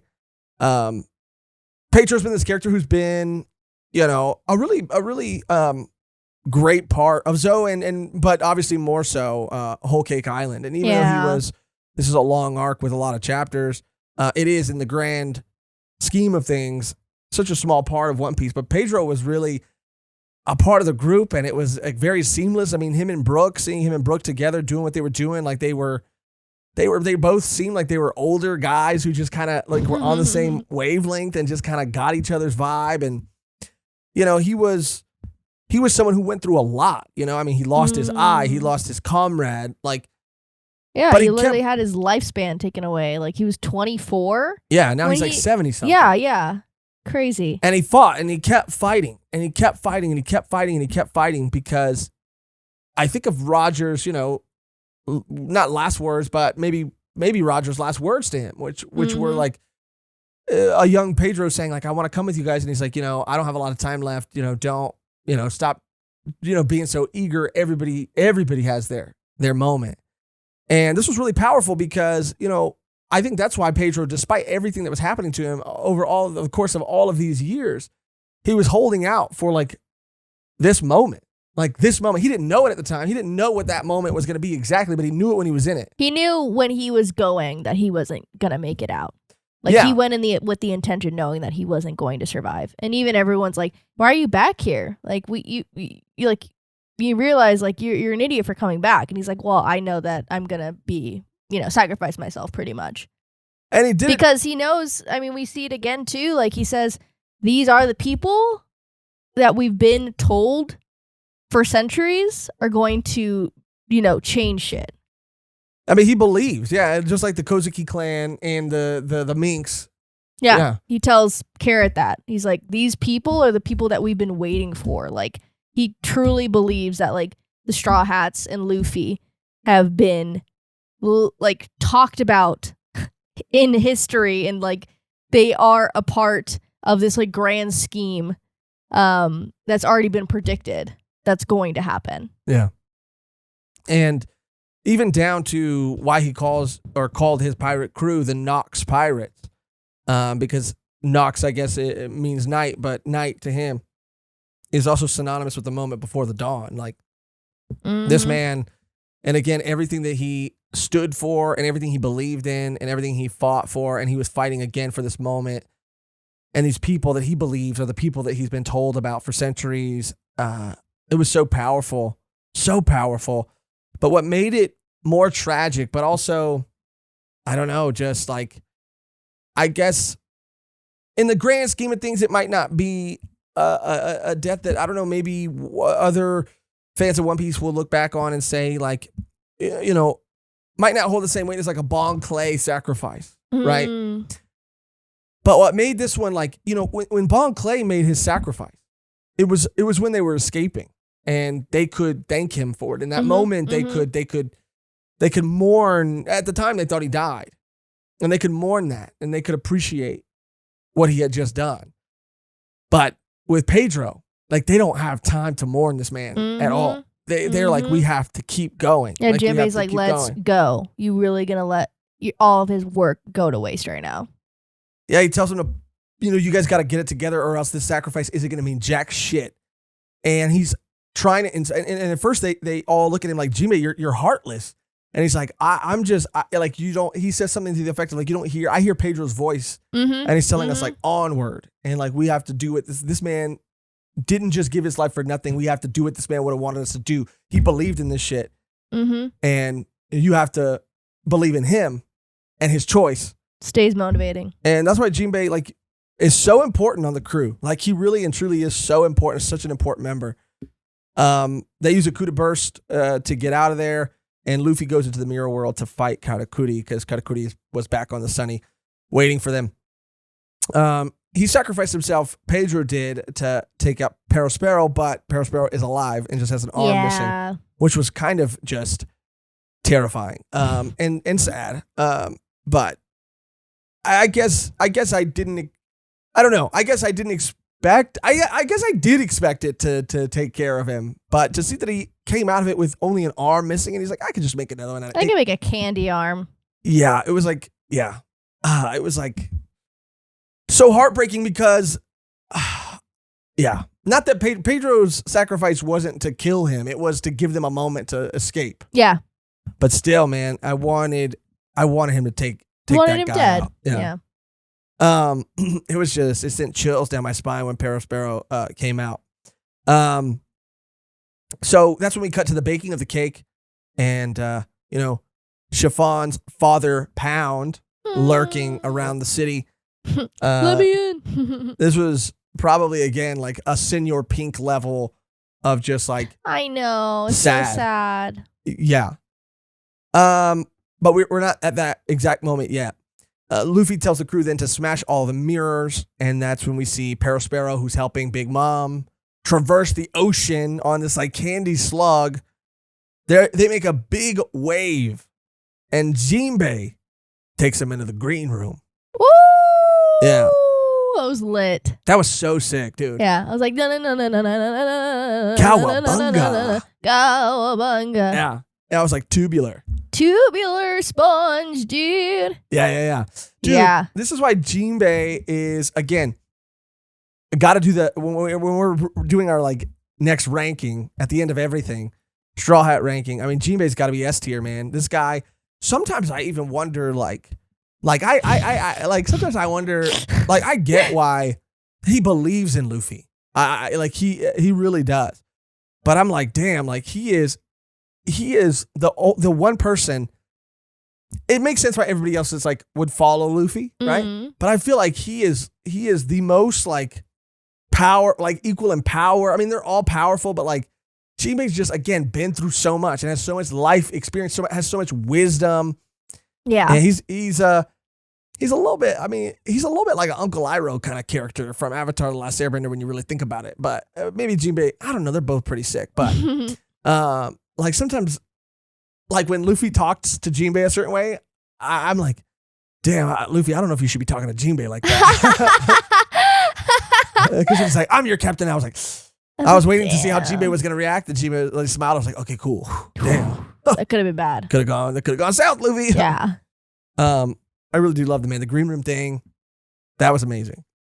Brulee's just kicking it in the mirror world. She kind of hears the plan. Everybody's going to meet in Cacao. She's kicking it. She's kicking it. She hears about the plan to meet in Cacao. And she, at one point during the fight with Katakuri, is starting to kind of bait Luffy or just, tell Luffy that Katakuri is not someone to be trifled with because Trifling. he is someone who is undefeated, a man who has never laid on his back once in his life. He's perfect. And he's perfect. He's the perfect man. This is when Capone starts heading back for Chiffon, and Germa is defending their fortress.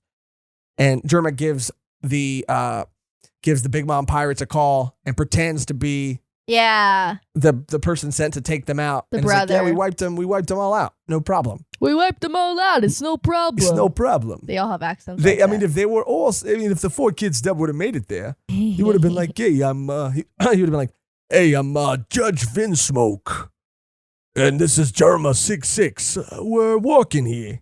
Yeah. You'd be like, and I'm one of the Gemma 666. Yeah. They all would have had they all would have been like Power Rangers or what is it, Super Sentai characters, and would have had with New York accents. Yeah. What if? What if, man? You ever think about that? Like, what if the 4 kids dub just did all the episodes? That would did been every crazy. single episode? That'd have been wild. In a different universe, in a different world. So the Big Mom thinks, or the Big Mom family crew, they think that Germa 66 has been taken out, but they have not, and they will be back. You best believe. They will be back. This is when Katakuri and Luffy are going toe to toe, and Katakuri thinks that he has kind of beaten Luffy, and Luffy is struggling the whole time. And this is what I love about this fight. And we'll be here for a second because this fight is very important, especially to the back half of this whole arc. But Katakuri is seemingly unhittable. Even with Luffy using his armament haki, his armament haki, he is still unable to hit Katakuri, even being a Logia type Devil Fruit user. Yeah, because is he Paramethea. Is he Paramethea or Logia? I think he's Mochi. Mochi. Either way, he can't hit him because he's using his observation haki, which is crazy. When I really started piecing it together, and again, I guess I should have got it right away, but Katakuri is seeing where Luffy's gonna punch and just molding his body, moving his body around his fist, but it happens so fast that it looks like Luffy's just punching right through him, which is absolutely insane. And Luffy notices this, and instead of just wanting to like be stronger using brute strength, he really stops and was like, I was like, dang, Luffy on his big brain shit right now. Yeah. Like, he really stopped to assess the situation. Yeah. Even like the crew's like, yeah, we told him 1, but I don't know if he has any concept of time. I was like, damn, you guys really don't get. Hey, you guys are harsh. You guys are harsh. Talking about that man behind his back. He doesn't know how to tell time. I was like, Jesus, give him a little credit. Like, damn. Yeah, for real. So this is when, Katakuri thinks that he's defeated Luffy. So he goes to have his little snack, have his little donuts, and Luffy breaks down the house, and he sees Katakuri laying on his back, eating donuts. Stuffing his face with donuts. And his scarf is down, and he has this huge, bottom part of his jaw, like his huge, like, mouth. Yeah, what'd that mouth do? Oh my God, Mehgan, Jesus Christ, how many balls can you fit in that thing? I'm sorry. Donut balls, holes. Holes. How many holes can you fit in that donut? You know what I'm saying? In that. How many donuts can you fit in that hole? Face hole. In that face hole. That's what I was trying to say. It came out wrong. Yeah. Yikes. Yikes. But, again, this is when we see, at first, I thought this was something that was just goofy, right? Goofy. Straight goofy, Straight right? goofy shit. But it was a really important moment of understanding as an audience member for me to understand Katakuri's character and who he really is, who he truly is, and how this person that he's pretending to be is a facade that he's putting on to protect his family. And that he's hiding this other thing, this other part of him, because his family has been the victim of bullying and torment because of it. Yeah. Crazy. Yeah, he was like bullied. It's like literally like mirrored, like you said. Like we see Luffy like straight up never apologizing for who he is and never hiding who he is or what he does. Like you said, the meat example, like he eats crazy. He doesn't care who's watching. He doesn't care the circumstances. And Katakuri like literally goes to hide to eat. Like they're so different, but so the same. And in that moment when we get that flashback, I was like, wow, it's so sad because even his mom's making jokes about him. Like, oh God, like cover up that face. Like you look kind of crazy and just like making comments about him. And like, you know, they're little children. So that's like impacts them. And then he just wants to be like this, like he wants to be perfect. That's why he's like trying to never lose a fight. And like fighting with Luffy made him realize like, damn, I don't have to be perfect. Like, and it kind of broke his streak from being perfect. So it kind of was like a total bake up call. I like that one a lot. I liked it a lot. I was gonna say cake, but I've said a lot of cake ones. Yeah, I think it was a smart change. Thank you. But I think that Luffy, you know, Luffy had Sabo and Ace as a kid. Katakuri didn't have that. Katakuri had his siblings though. But Katakuri, like Ace and Sabo, like were protecting, I guess, Luffy. And Katakuri had to protect, like that was Katakuri's job to protect everybody else. Because he was a big brother, yeah. Yeah, and so I think that that's another reason and why in a different universe, under different circumstances, like I feel like they could have been best friends, dude. I know. Like, I know. Maybe they will. Maybe. Who knows? Maybe they will. Maybe they'll end up being besties or something. Maybe. So Luffy ends up going, like, finding out, you know, and he goes Gear 4, but then, you know, loses some of his steam and has to be put on that timer to get his hockey back up. And it runs out of stamina, so he recaptures Brule to kind of like buy him some time, to kind of run around and buy him some time. And even when Brule is like on his back, I think there was a moment too where Brule was a little concerned too, because she was noticing that he was like he, and even Katakuri at a certain point was like, damn, if I give him too much time, if this takes too long, he's gonna catch on. Like he's already thinking. At that point too, I mean, he couldn't have killed Luffy because of Big Mom's orders. She didn't want them dead. She wanted them alive. So like looking back on that too, like obviously he wouldn't kill him, but like he just kept standing up. Yeah. And he was like, damn it, just like lay down. Yeah. Yeah. That's his will. That's Luffy's iron will. So then we come back to Sanji for a little bit, and Sanji's gang, they're done baking the cake at this point, and they are on their way to take it back to the ship, but they're stopped by Oven, who grabs Chiffon. And this is when Kill Pound jumps in to save her, and the whole time Pound's like, who is this guy? Like, who is this? Yeah. And I think she even says, who is this ugly guy? And Sanji kind of darts over real quick because he's like, Pound can't take Oven. So he kind of runs over. And then he's like, who did that? Yeah. He's like, I know it wasn't you. I didn't see. I know it wasn't you. And then he finds her again. And then. Yeah. And this is one of the saddest things ever. Capone shows up. And he delivers a badass line in his baby talk because he's got his baby with him. And he's, say whatever you will about the man, whether he's a good man, a good pirate, but he's a good dad. Yeah. He's a good dad. He's so funny and so cute when he's with his kid. And that's when we find out that, Capone's ship is like an amphibious craft that can ride on land, which he kept from them. He's like, why would I tell you that? Yeah, why would I tell my enemies that? Like, who I'm going to betray? Like, yeah. Then Sanji's able to kick the cake and put it on board Capone's ship. Oven tries to stop them by putting his hands in the water and heating the water up, which is going to ruin the cake. And yeah, even everyone's like, damn, you want this cake ruined? Like, Mom's going to keep going on a rampage. Like, chill, get your priorities straight. Yeah. But that's when Pound again steps in and hits Oven, over the head, which doesn't do much, but stops him from putting his hands in the water for a little bit, and maybe knocks some sense into him about like destroying the cake. Yeah. And Pound gets taken out, but the way that he does this whole time, he's looking at Chiffon and he's all, it's and he flashing back. sees Capone and her baby, Yeah. And even when we met him in the woods, I mean, all he cared about was Lola and Chiffon, his daughters, that he hadn't seen in so many years. He just wanted to see them again. And he's even talked about, like, in this moment, in these final moments, how hard. He's like, I know it must have been hard for you guys sometimes. And I just hope as hard as it was that, you'd be happy, and you look so happy. And he sees them with their kid, and the kid is laughing, and the kid is, drawn to his grandfather. And, he's like, that's all I wanted, and he's beaten, and he's missing teeth, and he's bleeding. I know, it's so emotional. I was like, oh my God. But he's got a smile on his face.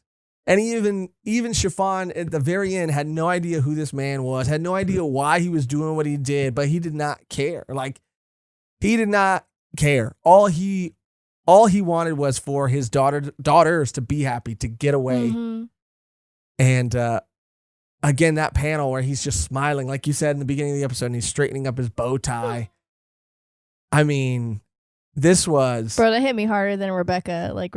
Bro, I was like, because I was not expecting it at all. Just this, like, background character. You're just like, yeah, this guy's goofy. Goofy. And then he comes up and just, like, is the like, Huda, you son of a bitch. Never in a million, like, out of nowhere, this crazy, sad moment. Yeah. And honestly ended up being, like, a truly...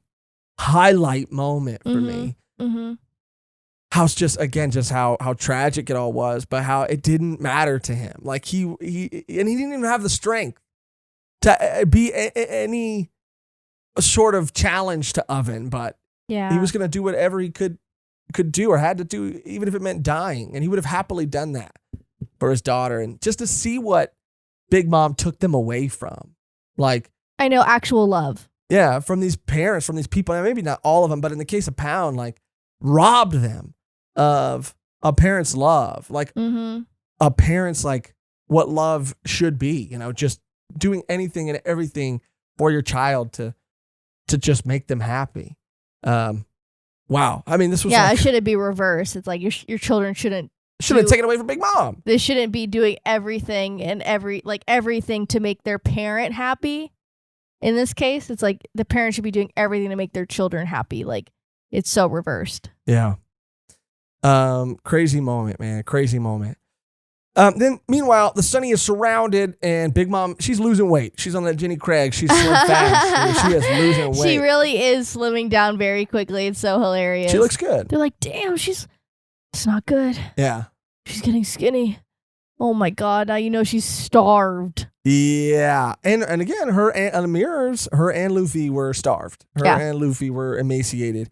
And all they needed was a little Sanji's cooking. Little Sanji's secret ingredient. Secret cream. Secret cream. Give me that cream. Yep. I want it. I need it. This is when Carrot has her moment. And she uses her Sulong form. Bro, this was lit. She was zipping all around, like, zoop, zoop, zoop, zoop, zoop. And they were like, what are you doing? Oh my God. And it was like it was definitely, I was expecting something to happen, but not that. Yeah, I mean, they talk about full moon, and you think maybe it's like a werewolf type of thing, but it is kind of. It is kind of, because you could lose control. It's like a berserker mode kind of. Totally. If it's not something that you train, then you lose all of your senses and rational thought, and you start to attack anything and everything. Yeah. So it is like a berserker form in a sense. But it's actually crazy that the way that Jinbe describes it too is their Sulong form is, and it's cool. It's a little small touch that Brook knew about this too. Like, Brook's like, oh yeah, I know about like the Sulong form. Like, cause Brook's just been around. Like, this man just knows things. And I just love when he like casually knows things. But Jinbe explains it as them calling forth their wild memories that lurk deep within their subconscious. Wild memories. It's like we all got them. It's like their beastly instincts. Yeah. But this was not just a cool moment, but the transformation outside of like what it allowed Carrot to do, but just the way it looked. Like she looked so sick. Like she evolved, dude. She got even like, if you're like a furry, if you're a furry, like no shade at all, like do you and keep doing you, and don't let anybody tell you, don't let anybody tell you what you're doing is what, Mehgan? Nothing. I'm saying like I feel like I feel like Is this thing on? okay. I'm saying just be you, but I'll say she got a little sexier. I'll just say that, I myself am not a furry, and not that matters. Not that it matters one way or it doesn't, or the other, whatever. Yeah. But I'm just saying she got a little sexier. All right, Mehgan? Yeah. Okay. She did. You could say she all got this she got wild cooler. shit. She got I do say I know. I need to chill sometimes. I need to chill. I know. She did look sick though. That's what I meant. She looked sick. She looked way sicker. She looked way sicker. Yeah. That's what I meant. She did okay, fine. She did look sexy. Is that what you want me to say? No, you don't have to. She looks sexy. Anyway, she starts hopping around and taking away all the ship's wheels. Steering wheels. Wheels. And honestly, this is when Brook, again, the Feels goat, it. takes off to help out. And this man truly is the GOAT. I love the way he just speaks and he jumps into action. He's like a truly inspired idea. And then he walks, like he runs on water, which he's always done. I mean, he's done before, but, again, that he's the first man to leap into action, okay? He's like, you know what, Carrot? That's an inspired idea. I appreciate what you're doing for us and our crew. I appreciate what Pedro did, and I'm going to fight. I'm going to give it my all. And he goes out and he walks on water like the god he is. Woo! That was sick. Super sick. And he's like, I did what I could to help out. He gets a couple wheels too. This is when Zeus and Prometheus, they return to Mom. Mom rides them with Prometheus on her head, like she's got flaming hair. Yeah. Absolutely insane. Big Mom attacks the ship. And when she landed on that ship, I was like, it's over. And even Jinbe said, be prepared to jump ship.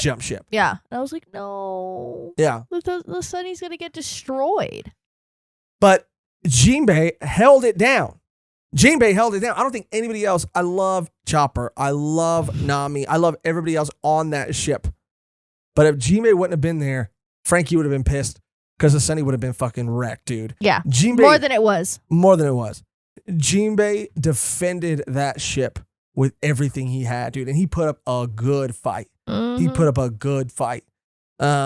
was able to knock her overboard, but it was thanks to the Soul King. It was thanks to the Soul King, because Jinbe's like doing. She even talked shit to him too. Yeah, he's doing all this fishman karate, dude, and he's really, really, really putting in work. And is able to throw her overboard. And Brook talked about how he's the Soul King, Daddy-O. So all these other souls, Big Mom is like toying with him, talking about how you can mess with the Rook souls or the Peacekeeper souls or whatever, but you can't mess with these souls because they're my soul, whatever. And Brook just straight up slashes through Zeus. Straight up. She's riding Zeus and he right through. Ching! You see his little sword. Yeah. He sheathes it. Shing! Ching! Swing! Swing! Sheesh! Swing! I was trying to do a sword, shee, but like a sword, like sheesh, like a sword sheath, but sheesh, it'll be a sound on TikTok in a week. Sheesh,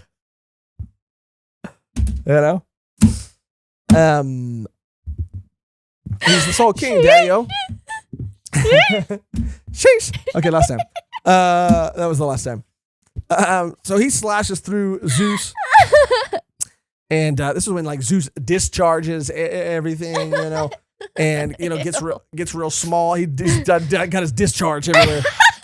And this is when Nami gets real scary, dude, and she sees cute little Zeus with a little baby hat on, and she says, "Oh, I wasn't.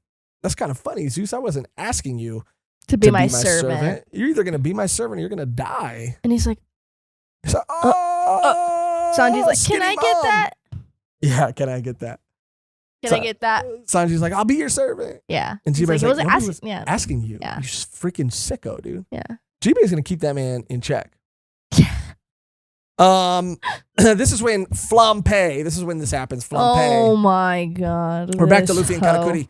Flampe interferes with Luffy's battle. Flampe being the sister who thinks she's hot shit, whatever, the favorite sister, whatever. Yeah, she's about to be the king of the little sisters. Yeah. She's gross, dude. She's bottom heavy. You know, I don't mean that to body shame her or whatever. I'm just saying, you know, she's got a gross personality too. Got a gross spirit. She's just shaped like a jelly bean. That's it. Yeah, you know how I like my women shaped like beans. Yeah. Yeah. My beanie babies. You know how I like them. Mehgan. Beanie baby. Got her, daddy-o. Oh, I just want to say, too, just reacting to anything Sanji does, the nosebleeds, it's so cute. I really wanted them to be together. Towards the end, I was like, I know she was gonna kill him, if he didn't say something nice about her eye, but still, I mean, they're just so cute together. They really are. They could have baked, she could have been on the Sunny with them, and she could have been a sous chef. Ooh, a sous chef. And he could have taught her everything he knew. My mise en place pudding, right here, dear. She said, "Get your own mise en place, dear." You know how she always says that. Yeah. Anyway, I love them, and again, their moment at the end. We're gonna spend a lot of time on that too, because that's another touching, very touching moment. Yeah, a little freaking the king of the sisters. Flampe. Yeah, for real. So she interferes, and Katakuri doesn't like that one bit. No, he goes berserker. He goes a little berserker. Sheesh. Yeah, sheesh. Yeah. And he stabs himself to make the fight, even because he's an honorable fighter. Because she interferes with she gives him poison, right? She hits him with a little something. Yeah. And she sees Katakuri, and she's obsessed with Katakuri too. And she has a fan club. Yeah. Everyone loves him. She sees him for who he is, sees him without his scarf or whatever on, and she calls him a monster. She calls him a bunch of shit. She's like, "You are the ugliest son of a bitch I've ever seen in my life." Bro, that's what I'm saying. She's ugly. Go hide under a hole. Once everyone sees how you look, everyone's gonna fucking hate you. Flampe, how about you change your freaking diaper, dude? You look like you're wearing a diaper. You look like you're wearing a freaking diaper, dude, and it's full of caca. Flambe. Flambe with stinky. Yeah, nasty doo-doo ass with your freaking pee-pee diaper on. Pee-pee diaper. Change, jelly girl. bean girl. Change, girl. Anyway, this is when, and we're going to get, the Katakuri Luffy fight is kind of sprinkled throughout, but Sanji returns to the Sunny, and Big Mom's crew is concerned. Pedro Sparrow, more specifically, is concerned about the cake being on Capone's ship. He's like, if it's on Capone's ship, it's poisoned.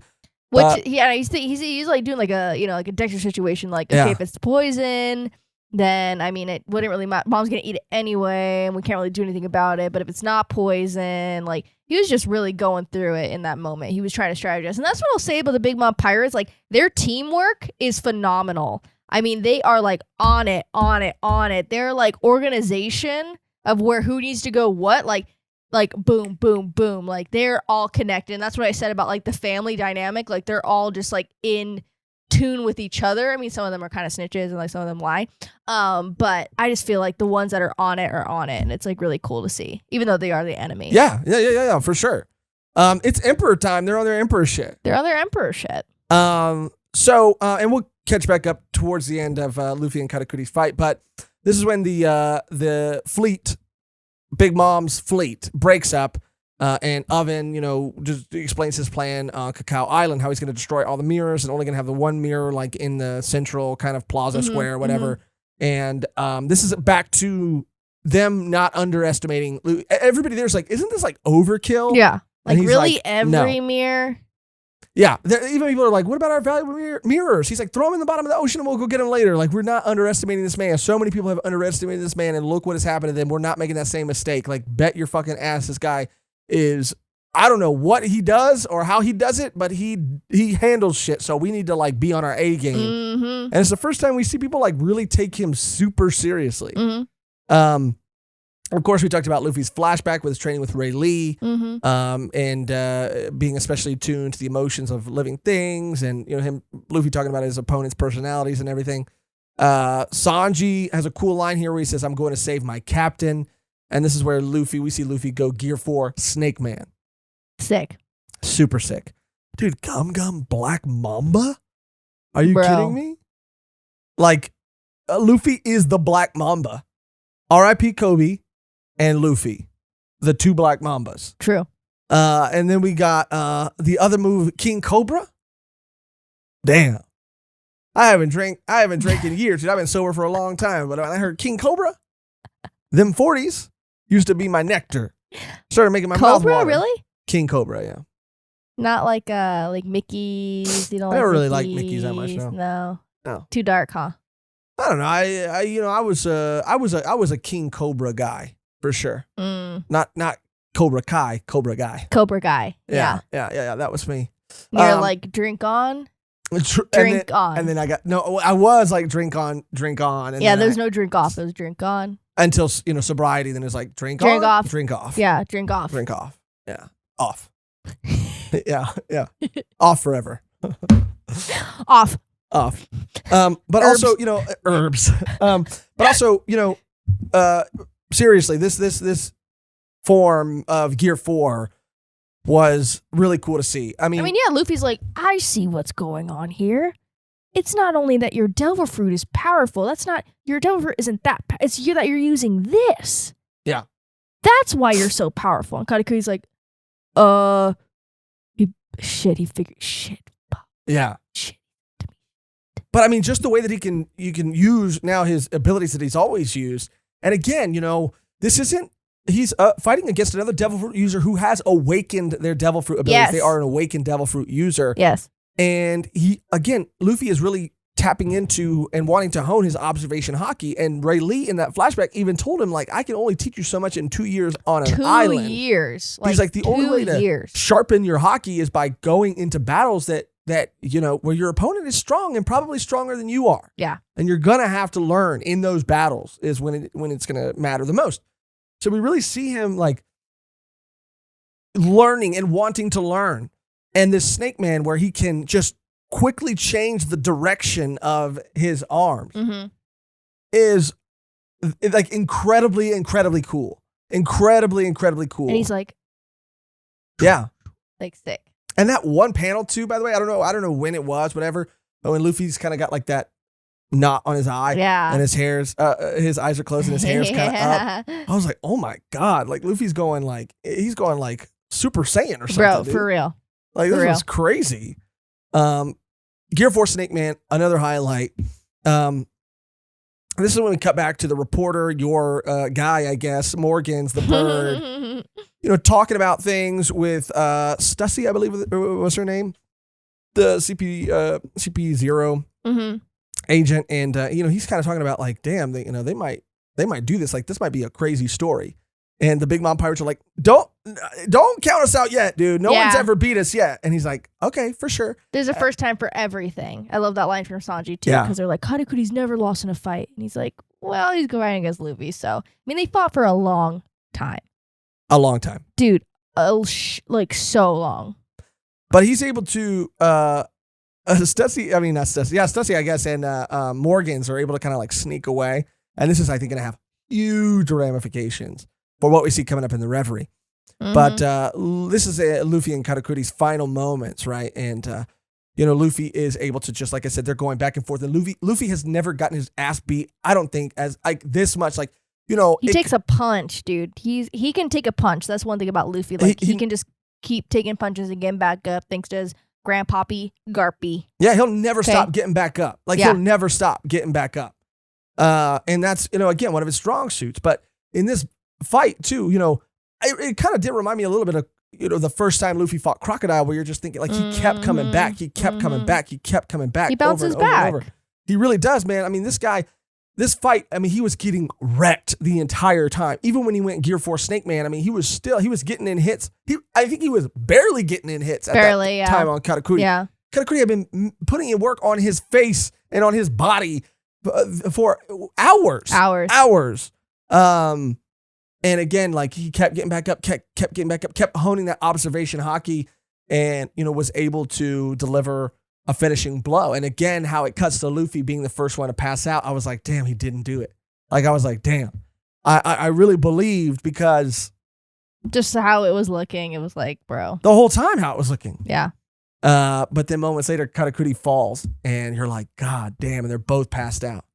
Luffy crawls out of the hole, and that's when he puts his hat over Katakuri's mouth, which is such a G, like, it was so move. G, dude. He literally like hung up his hat, meaning to like retire from a job or whatever. Like Katakuri retired from like being unstoppable, unbeatable, and just like the perfect, like having all these expectations put on him, and how he like landed face first, but then ended up being on his back because he was always making, they made a joke or whatever, like he's never laid on his back before, like he's never relaxed, like he's never done that, and he was just like, damn, like I can kind of rest from all these expectations put on me by like my family and by Big Mom, like I can kind of like a little bit, like, and that was cool to see. And that moment with Brûlé was like highlight moment for me, because you just saw like, oh, these are actual people that have just been like so abused and manipulated that they just have no concept of like what's real anymore.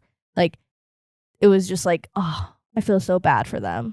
Kind of crazy too when you said like never, relaxes or whatever. He's never on his back. He never relaxes. I mean, it does kind of make me think too, a lot of times I feel like we, see people online on social media or whatever, and we see people like, again, like wearing their scarf, hiding their fangs, and they're trying to be or look like those people who are never like resting. And you look at people and you go like, damn, they're always on the grind. They're always working. Their work ethic is like crazy. It's nonstop. Like, I need to be like that, or I want to be like that or whatever. And then you realize like that these people are human too. And that they're probably like Katakuri at the end is probably like in the same way, like they're exhausted. Like they're exhausted. Yeah. And that's what I'm saying. I mean, even his fight with Luffy, like he probably had not fought like that in a very, very, very, or ever fought like that with someone. No, toe to toe. Yeah. And it doesn't even matter if he was getting shots in. It was just having to punch Luffy over and over and over again. Like that is so draining. And if he hadn't fought like that because he didn't need to, because one punch and they were done, like, he was cocky, but like who wouldn't be if they never lost a fight before? Like, he was just like probably so exhausted. And that's what I'm saying about this arc too, is because we think that Luffy's going here to fight Big Mom the whole time, or how is he going to fight Big Mom the whole time, whatever. And then Katakuri kind of comes out of nowhere and becomes his main kind of his main adversary for this arc. And usually like you can always kind of see it coming. And that's what I meant about the structure of it too. So many times, even in Dressrosa, every arc that we've seen follows a similar pattern where we see the Straw Hats and we kind of know who they're going to go up against. We see a guy with similar abilities, and it's kind of always been that way, but we love that about One Piece. But here it's like Katakuri kind of came out of nowhere. Well, I mean, he had to have, because like Luffy's not strong enough to go toe to toe against Big Mom. He's not strong enough to go against Kaido yet. No, like, but I mean, now he's one step closer. He's one step closer, but like how many more steps does he have to take? Like, and I think he really realized that. It's crazy. I mean, again, like he's going after an underling of the person he is trying to defeat, and he barely made it. I mean, he did learn. He learned from every fight. But this one I think was like very, very important, because he is going to be able to not only, obviously see moves, but also like Katakuri, like hopefully maybe predictions too. He's probably going to get to see a little bit into the future now. Yeah. A little bit in battles and stuff. Yeah. But this was like, I mean, probably one of my favorite fights in One Piece. And especially with that line, where he's like, you really, I think, Katakuri, you really think you're going to be like King of the Pirates? And he's like, I know I'm going to be King of the Pirates. And he goes, you're looking too far in the future. And that's when it collapses. In that moment, Katakuri believes it. He Katakuri's does. like, I 100% and he wants to. Yeah. I mean, like, because he respects Luffy. Like, he respected Luffy in that moment because they were fighting for the same reason. He wasn't fighting to take Big Mom's treasure. He was fighting to, like, stop this woman from, like, having more children. And then, like, it's just a cycle of, like, abuse. And, like, she's just not good. And a lot of her kids, like Lola, like Pudding now, I mean, are just kind of like over. I mean, what's her name? Chiffon, like, are kind of just over her shit, like, over it completely. Even and again, I'm sorry for forgetting her name, but the fish woman.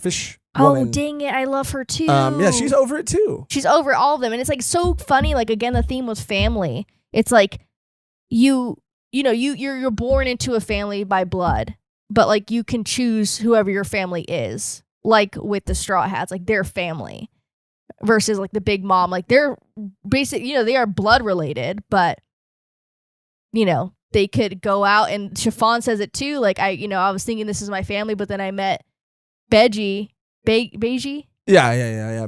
And like he was my new family, and I was like, yeah, God damn it. Yeah. Like I feel so bad for all of them, and even Germa 66. Like they're assholes, but like they were raised to be, and like obviously they have no emotion. They didn't want to they didn't ask to be born this way. Like, oh, it's just so sad. Like to the parents' actions and like decisions for their children. Yeah.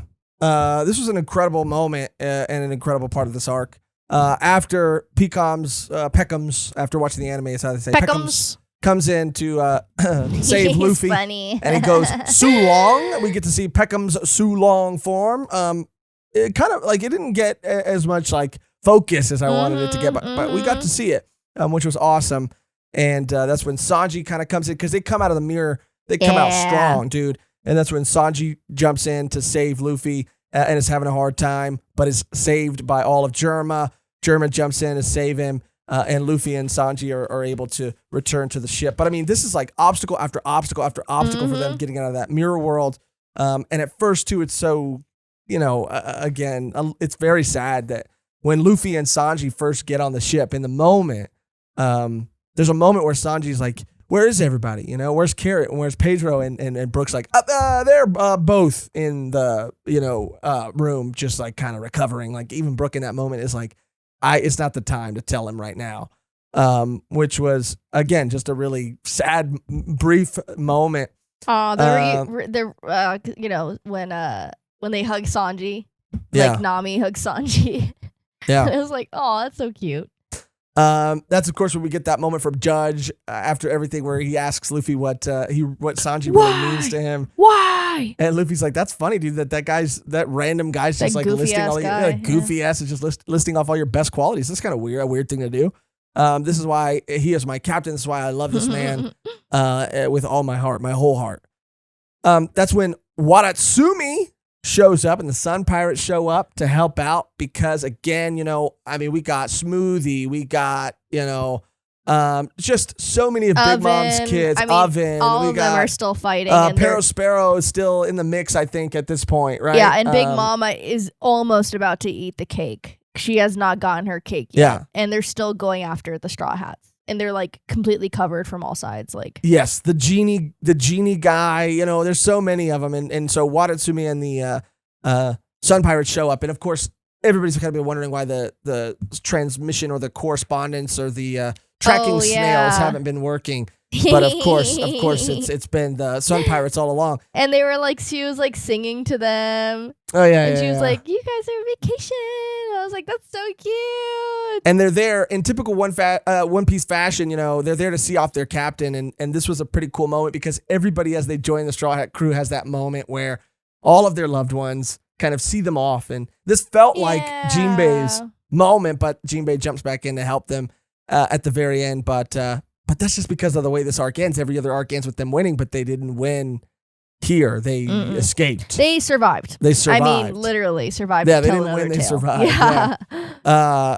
So Oven then starts heating up the sea, and that really, of course, fucks with Watatsumi and all the of them. Yeah, boiling them alive. All the other fishmen. This was a little tasty start. So Jinbe says, like, I'm gonna go a little tasty. You want to eat the Sun Pirates? You know how much shit they've been through? And that's all you're thinking about is eating them? That's some Big Mom shit right there, dude. You are Big Mom's daughter. You are a Big Mom's daughter. You are a Big Mom's daughter. Damn it. I'm hungry. Sorry. I'm hungry too, actually. Let's get Wendy's after this. Are you for real? If you say it, it's going to happen. I'm so down. Because we said last episode we were going to get Wendy's. I'm so hungry, dude. I'm trying to diet, and it's not really working. Yeah, it's hard. It's so hard, dude. I'm drinking like meal replacements in the morning and give me explosive diarrhea. It's really not good. Anyway, so Jinbe, of course, goes back to help them, and that's when Luffy delivers that very powerful line, being the most captain. He said, you better come back. We'll meet you in Wano. You better be there. I'm your captain now. And Jinbe just kind of looks at him and laughs and smiles. And he's like, yeah. He's like, I'll be there, dude. I'll be there. Mama. This is when, of course, we see your boy Morgans has escaped, and he's talking to Stussy, and she's like, you seem like you're kind of rooting for Luffy, and you're kind of rooting for the Straw Hats. And he's like, look, man, he's like, I believe that one of the worst generation will rise to claim the mantle of the Pirate King. And I think even he, again, what Whole Cake Island, it's the first time I feel like where everybody believes it. Well, because he's literally, this is the first time he's gone against an emperor. Like, no one has ever even dreamed of going against Big Mom, just because of how many, her crew, how big her crew is, just everything she controls. Like, it seems impossible. And Luffy, always wants to challenge the impossible. Yeah. So. Yeah, this is the first time, and I think this is going to have severe ramifications going into the reverie. After, the reverie is about to happen, and then this shit happens. Everybody is going to be huh? And I also read somewhere, too. Bro, imagine. What? Going to the reverie, they're like, girl, I have the tea. Yeah. Everyone's talking, about the tea. They're like, have you heard Luffy, what he did? You want to talk about tea? Let me tell you about the tea party and what happened. But I think this. Okay, if I had one theory, which we usually say for the end, what I was going to say, what I read was basically, and it's kind of put it into perspective. Number one, put it into perspective that us as readers who are reading it, getting to read it all at once, it feels like a lot of things are happening. And especially even more so for people who had to wait week to week to read it. But I heard from Dressrosa, all of Dressrosa, Zoe, Whole Cake, takes place over the course of a week or something like that. Not a very long, or a couple days or something, not a couple days maybe. I think it was 3 days. I think it was 3 days until the tea party. Right. So it's probably probably 6 days, 7 days, probably a week. Yeah. Crazy. But, and the only reason I'm saying this is because all I know, when we were reading, I couldn't help but just in the way I read digitally on Shonen Jump, I just clicked the next button after the chapter I was on, and all I saw, I swear, all I saw was the title of the next chapter, and the next chapter was the Fifth Emperor. I believe, and maybe it's obvious if you already know, maybe it's not true and I look stupid, whatever. I believe that they're going to make Luffy an emperor. I don't know about that. Because Luffy is not on warlord shit anymore. I don't know. Bro, he skipped a grade. Bro, Luffy straight up skipped a grade. He's freaking Taj Mowry, dude, smart guy. Dude, he doesn't need it. He skipped the warlords and he went straight to emperor, bro. Maybe not. Maybe that's aggressive. I don't know. Because it's he wouldn't even want that. He wouldn't want it. No. But they would just say, they would just say, yeah, he's I guess you're right. I don't know. Maybe I'm being too bold. No. It's valid after everything that's happened. They would try to make, I don't know. I don't know, right now, especially if they're going to Wano, I don't know. I don't know. But it's called maybe Fifth Emperor is more symbolic than it is literal. I don't know. But what if they did, add a fifth emperor? If it wasn't Luffy, who would it be?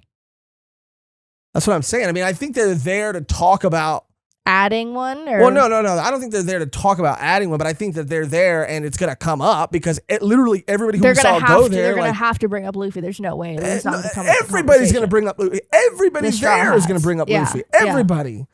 So I think they're gonna say well, damn, I guess I don't know. Maybe if we, I don't know. I guess, do you have to accept becoming an emperor, or do they just make you an emperor? I don't know. Yeah, Shanks doesn't seem like the type to be like, I'm an emperor. Right. Because a warlord is different, right? Because you have to accept being a warlord. Mm-hmm. But maybe you don't have to accept being an emperor. I don't know. Maybe that's just a title that they give you in the New World. I don't know. Maybe I'm being a little bold, and now I'm walking it back a little bit. No, stop. But I just will say it's a guess that he's on emperor level. Maybe not on like. Okay, you didn't even go head to toe with Big Mom. Okay, yeah, you're right. I'm getting a little too ahead of myself. He's past warlord level. He's like his own thing right now. He's his own thing.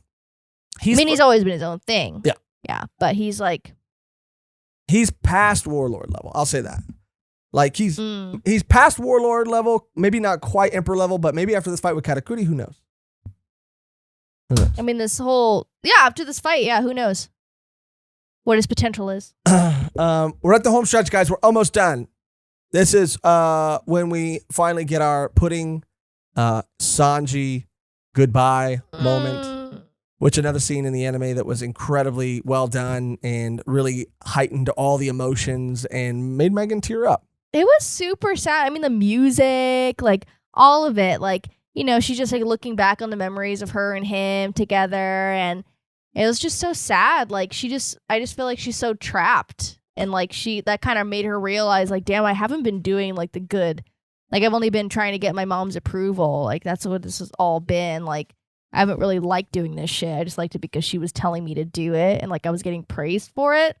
But she just realized like, damn, like this is, you know, I've been doing this to people maybe like Sanji, but Sanji's like different because he did treat her just like with respect and like it was just really sad. Yeah. And it was just like heightened. Yeah. Again, when you hear that projector I know start up and it play on film, it really is heightened. The anime really did elevate it, and the music that goes along with it in their last moments, and just seeing putting embrace and kiss. I'm pretty sure she throws a cigarette out of his mouth. Why else would you do that? And when Sanji's getting his memories wiped, he's like all googly eyed. That embrace and that kiss and that apology or that thanks too, like thank you, and she's just like crying in an alley, just like she can't stop crying. I was just like. Because, Pudding is such a complex character. She really is. She's not fully evil. She's not fully good. She's a human, and she's a fucked up human, and a fucked up human because of her fucked up mother. And she's trying to do her best, and she's trying to find out who she is. Like, she's trying to find out, like, who she is. And Sanji's, like, giving her an excuse or a reason to be herself for the first time, and, like, accepting her for who she is. And it was a heartbreaking and beautiful, beautiful, beautiful moment. I know. And I, like you said, would have loved a world where they ended up together. I would have liked that. I know a lot of people ship Nami and Sanji, but I mean, after this, I definitely do. Like, because in the anime, she calls him. I think she said it before in the manga, but she calls him like Sanji-kun, which is like just like a term of endearment, like he does with like Robin and like Nami. But it's like. Specifically just to him, like no other guy she does that with, and maybe just because he does call her those terms of endearment and she just does it back. But I don't know, I definitely see, you know, their paths are intertwined with what their goal is, so I was like, that would be cute. But it's just sad that, you know, Sanji doesn't have that moment. It's just very it was a very beautiful, again, a tragically beautiful moment. That's also around the time we get the cut back to Katakuri and get that kind of also beautiful moment between Katakuri and Brule. When Brule was a kid and Katakuri was like having to defend her, and he was just, you just see that the man he is, like a man that's there for his family and the man that's going to do everything he can to protect them, bound by honor, bound by his siblings. And he's not really a bad guy. I mean, no, exactly. That was a crazy way. And then when he hears like Luffy got away and he's kind of happy about it, like, man, the way this arc closes is so perfect and so different, and also like up in the air. Because it ends on like, you know, that musical number Yeah. And it ends on, Germa. I mean, Big Mom eating the cake. I mean, Yeah, she's Big Mom ate the cake. obsessed. Yeah, she ate the cake and she loved it. Obsessed. I mean, she's like, who made this cake? Yeah. I feel like she wouldn't. She was like, I need Sanji. Yeah. Yeah. Because she likes collecting things. She's like, I need Sanji because he cooked this cake. Like, it's a cake to die for. And, Chiffon believed in it too. And that was another beautiful moment. Again, so much stuff happens. But the way it ends on that crazy musical number, which is the best musical number of the whole arc too. Risky. And Germa and the Sun Pirates and all these people who are helping, like, their fates are like, Luffy and them barely get away, and then their fates are still super up in the air when it ends. It doesn't have a happy ending. It doesn't have a feast. It doesn't have a celebration. I know. Like, it ends like war. Yeah, there's still things happening. And there's a beautiful moment at the very, very end where Sanji's cooking for his crew again, and it's just that mirrored panel. And again, mirrors of him and Zeph at the same time. I'll serve you food, then we'll talk. I was like, that rice looks so good. What a perfect ending to this arc. And I know some people might say that, another thing I've heard, I guess, is that some people talk about how it felt like it might be dragged towards the end, or that the chateau collapsing would have been the perfect endpoint of this arc, and then them escaping that way. And but I do kind of feel how, like, maybe people could have thought it maybe dragged a little bit towards the end, but I really do think that if you haven't read it all at once, like, just see how it feels that way. If you only read it week to week, like, just, I don't know, if you have time, whenever, like, just see how it feels. If it hits different, and it's really, really good. And I really do believe that as of, this point, it's one of my favorite arcs, like, from top to bottom. Like, I mean, it's everything I love about One Piece. Yeah. The creativity, the use of devil fruit powers, like, just how unique everyone looks. I mean, we get tragic backstories, we get revelations, we get world building, we get to see just like all of it. It has a different feeling than any other arc that we've read, because it makes sense. It's like he's going up against an emperor, like the stakes are different. It's to a boiling point at the end of it, and like just to see the straw hats, like, not fighting. It's just like, they're trying to just like get the fuck out of there, like trying to survive, was crazy. Like, this felt like, and again, I don't know, to me personally, like, this felt like Marineford level, like, shit. Like, I mean, Whitebeard was an emperor, right? Yeah. So, I mean, Big Mom, an emperor, and you're just seeing all these fleets, all these forces, Big Mom's forces, and the Sun Pirates, and Germa 6-6, and the Straw Hats, and there's just like so many people, like all really like, and now we got a couple minks, we got Pedro, we got Peckham's, we got Carrot. I mean, just like, I don't know, man. It just felt, the scale of it felt massive. The stakes felt massive. Like, the villains, the antagonists, like Big Mom.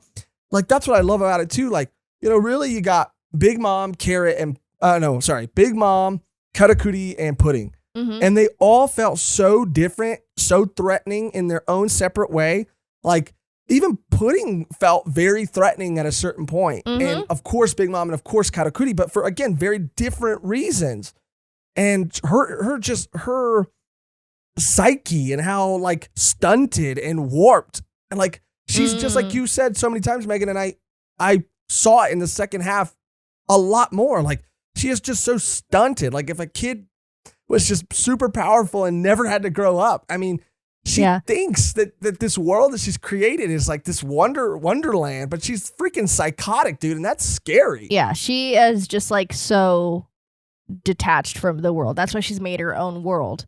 Like, she wouldn't be able to live in another place. Like, no way. She had to make her own place. Yeah. And I know Marineford, I'm being a little dramatic. I know Marineford was crazy because you had the Navy there, and it was crazy. But again, seeing all the fleets and seeing everything happen, and Zeus and Prometheus and Jinbe and the Sulong forms and everything, I was just like, this is like insane. Like, it felt like the closest to that level. Yeah. Like, even more so than Dressrosa. And like I said, there were characters in Dressrosa that I felt like fell by the wayside. Not no shade against them, but I do feel like, I was kind of not as into like Rebecca's ending as I not into. I cared for Rebecca, but just by the end of it, I just didn't feel like I needed to see as much of her. I feel like people are going to misunderstand that. But that's a personal opinion. I mean, yes, but I just feel like from top to bottom, like every character in this arc, and there are so many. Like I heard someone else say this too, and I completely 100% agree that it feels like, especially in Whole Cake Island, you feel it in every Oda One Piece arc. But I really feel it in Whole Cake Island so much, which is just that, like, Oda, people say that sometimes, like, creators or storytellers can have writer's block or whatever, can maybe, like, not know what direction to take their story. But it does feel like Oda has just too many. Like, he has too many. Like, he has so many, and he's trying to get as many of them down as he can. And that's why, I mean, how many kids did Charlotte Lin have? Like, Big Mom had so many kids, and it's just Oda showing us all these other, creative devil fruits and character designs, and like it was like to fit in this theme of family and the setting and the stakes and all of it. It was amazing. It was amazing. Like, again, I mean, this is like peak One Piece for me. Like, all the character moments, all the fight, like it was just like top to bottom. And seeing Luffy like sharpen his like observation hockey. Yeah. I assume he was armament all the time. And now he's like, no, if I'm gonna be king of the pirate, I need to sharpen all these tools in my tool belt. He's really like elevating himself. And this was with half of his crew. Like half of his crew. Yeah, imagine Frankie was there, like Robin, Zoro. Yeah. I mean, crazy. Not to mention, I mean, that's what we're going to see. Like Hadrian and that's Bartolomeo and Cavendish. That's what we're going to see in Wano, dude. Like, all of them are going to be there. All of them are going to be there. Yeah. Like, this man has gone everywhere. He's gone to the Fishman Island. He's touched, Shirahoshi. No, exactly. Like ties with Boa. Like Skypiea. He's gone from the highest of highs to the depths of the sea. Like he is like getting his name across the world. But and people wanting to follow him because of who he is and what he stands for. He not because he's forcing anybody or like controlling anybody. Like, he is just so unapologetically like himself, and it's like so infectious that people want to be around that. This arc, I'm sorry. Maybe I'm hot from just reading it or whatever. No. This is like, I mean, people regard this as one of the best arcs, like post time skip. Like, and I mean, it is like for me. Like, I love Zoe, but honestly, pre time skip, post time skip, like this is like, it was amazing. It was so fun, top to bottom. I mean, across the board, so fun. What an incredible arc, and I feel like we've lived with this arc for whatever reason. I don't know, so much longer. Like, I just feel like we've been in it, and we did go back and watch so much of the anime, and I feel like the anime really stepped up during this portion too, and it was beautifully animated and beautifully executed. And the Sanji Luffy moment, like, we went back and saw, and it was it was just, it was crazy. He like jumped so high. It's space. He went to space. He went to space, and like he went out of the atmosphere, and Nami's just like crying and being like, Sanji, like, we'll leave, like, don't do this, we'll leave. Like, it was so crazy. I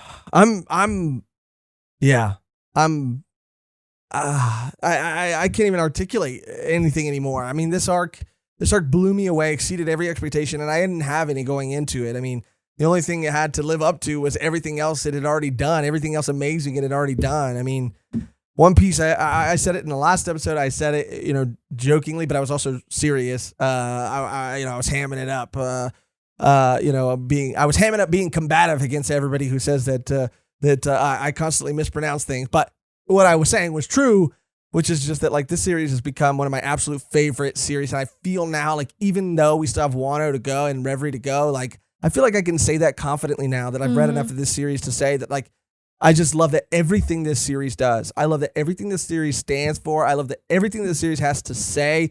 It feels so important. It feels so, like, pertinent, and it feels so relevant, and it feels so, like, it ignites a fire within me, and it makes me just so fucking, like, it makes me so, like, It's just like it fills me with every type of emotion, but it just makes me like I feel so lucky to get to like experience a story like this. And I am kind of glad I am experiencing it at the age and time that I am. I don't know if I would have appreciated it the same way if I consumed it at a younger age, but I just feel lucky and grateful to Oda for creating such an amazing thing that's not even done yet. Like crazy.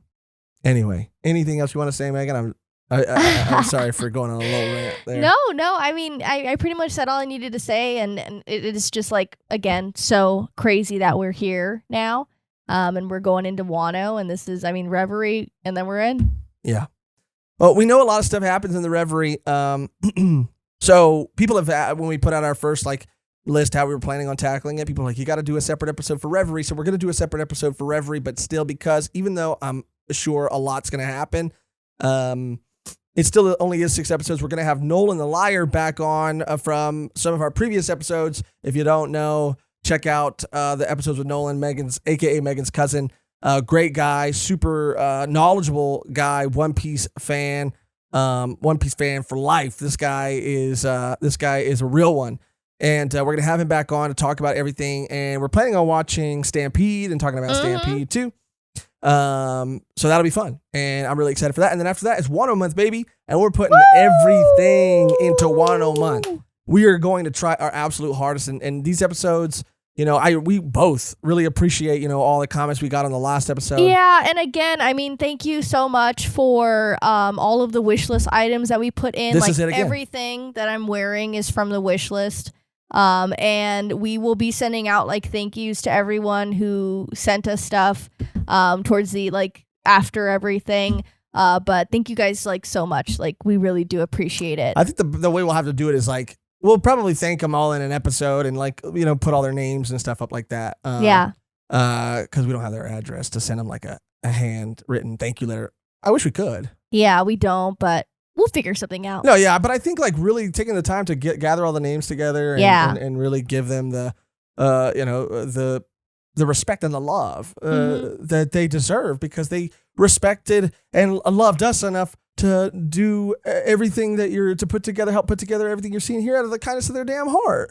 Insane. Yeah, we're really Wild. going all in Wano, man. Woo! Yeah, we're going all in, and Wano, we had to do it to him. I like it. So if you're enjoying these episodes and you haven't even subscribed yet, subscribe.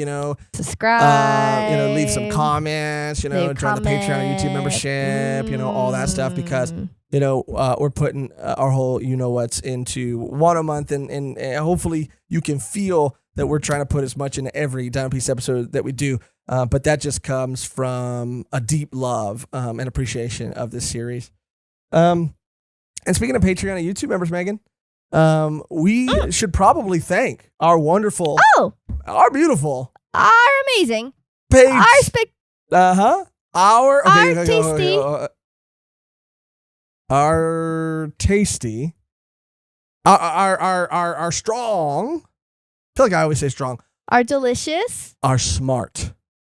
Intelligent. Or delectable. Why? You're a big mom again. You're being a big ass mom again. You're being a big ass is what you're being. Straight up. No mom. Just straight big ass. Our Patreon and YouTube members. Thank each and every one of you guys from the bottom of our heart for everything that you do for us.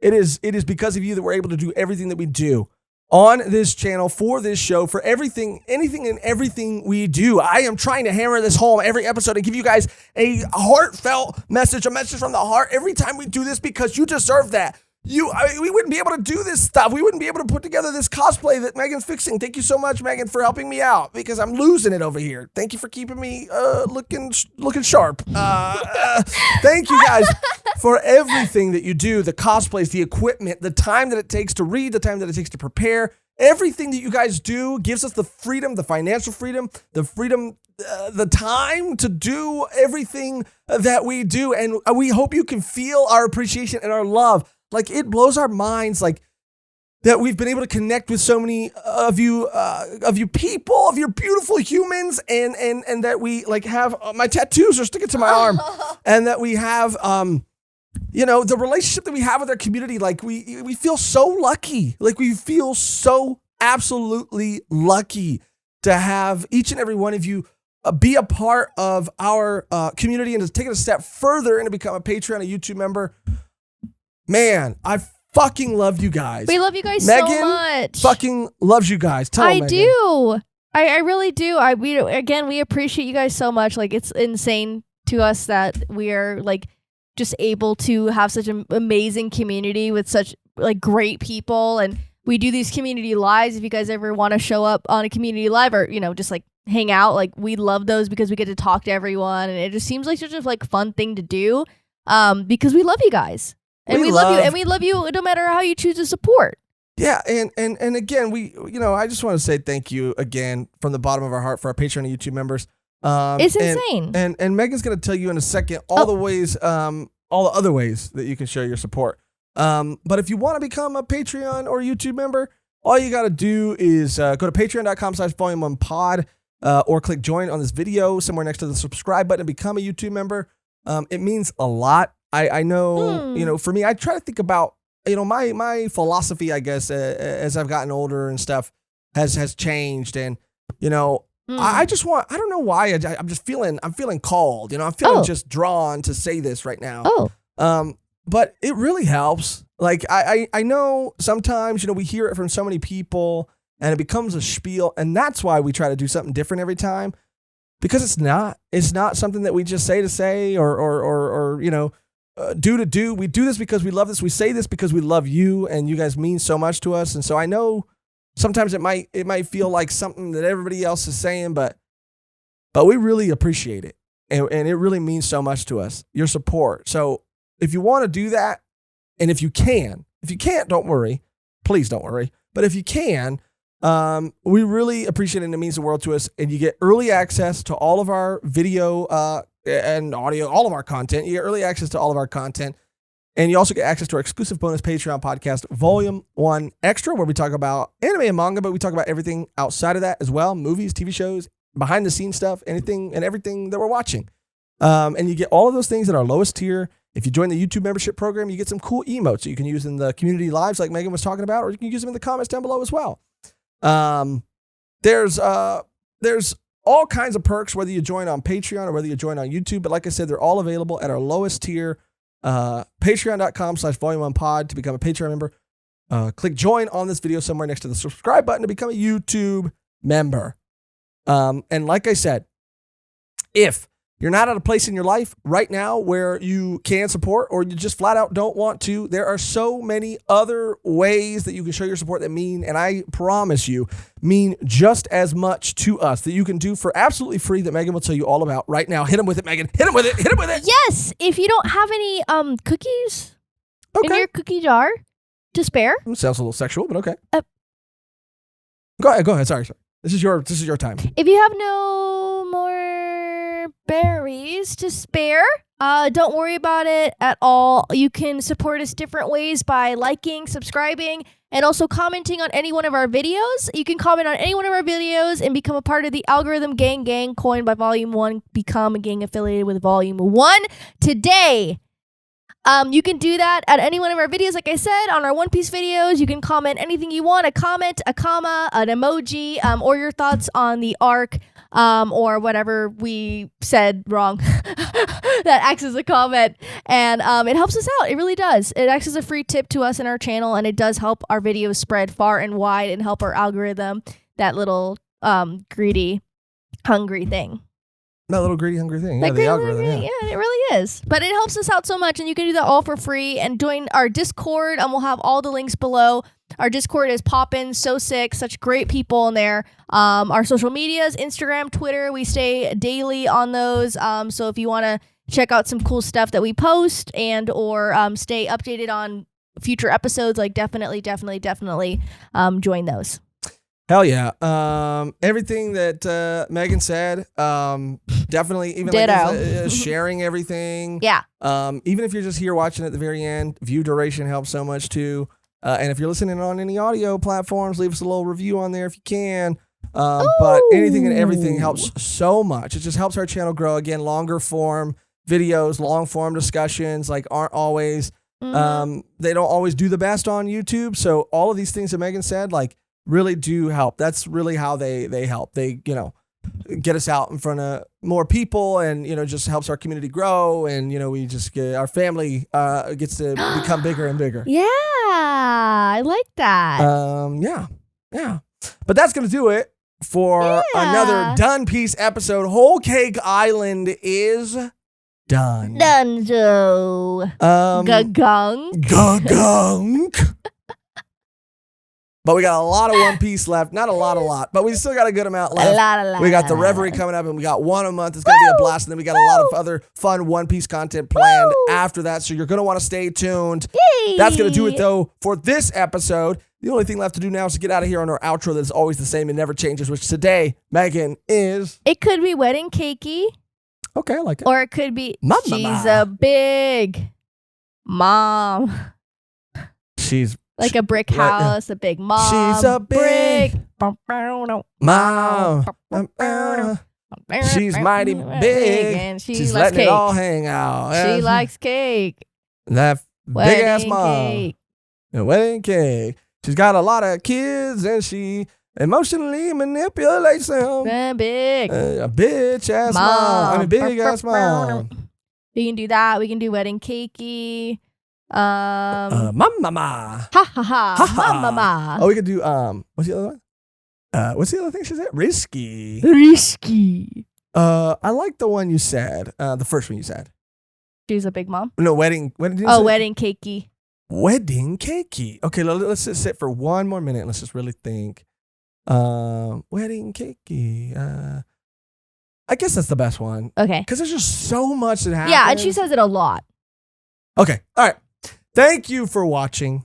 Thank you for listening. And until next time, wedding cakey. Where's my wedding cakey? Ha ha ha. Mama.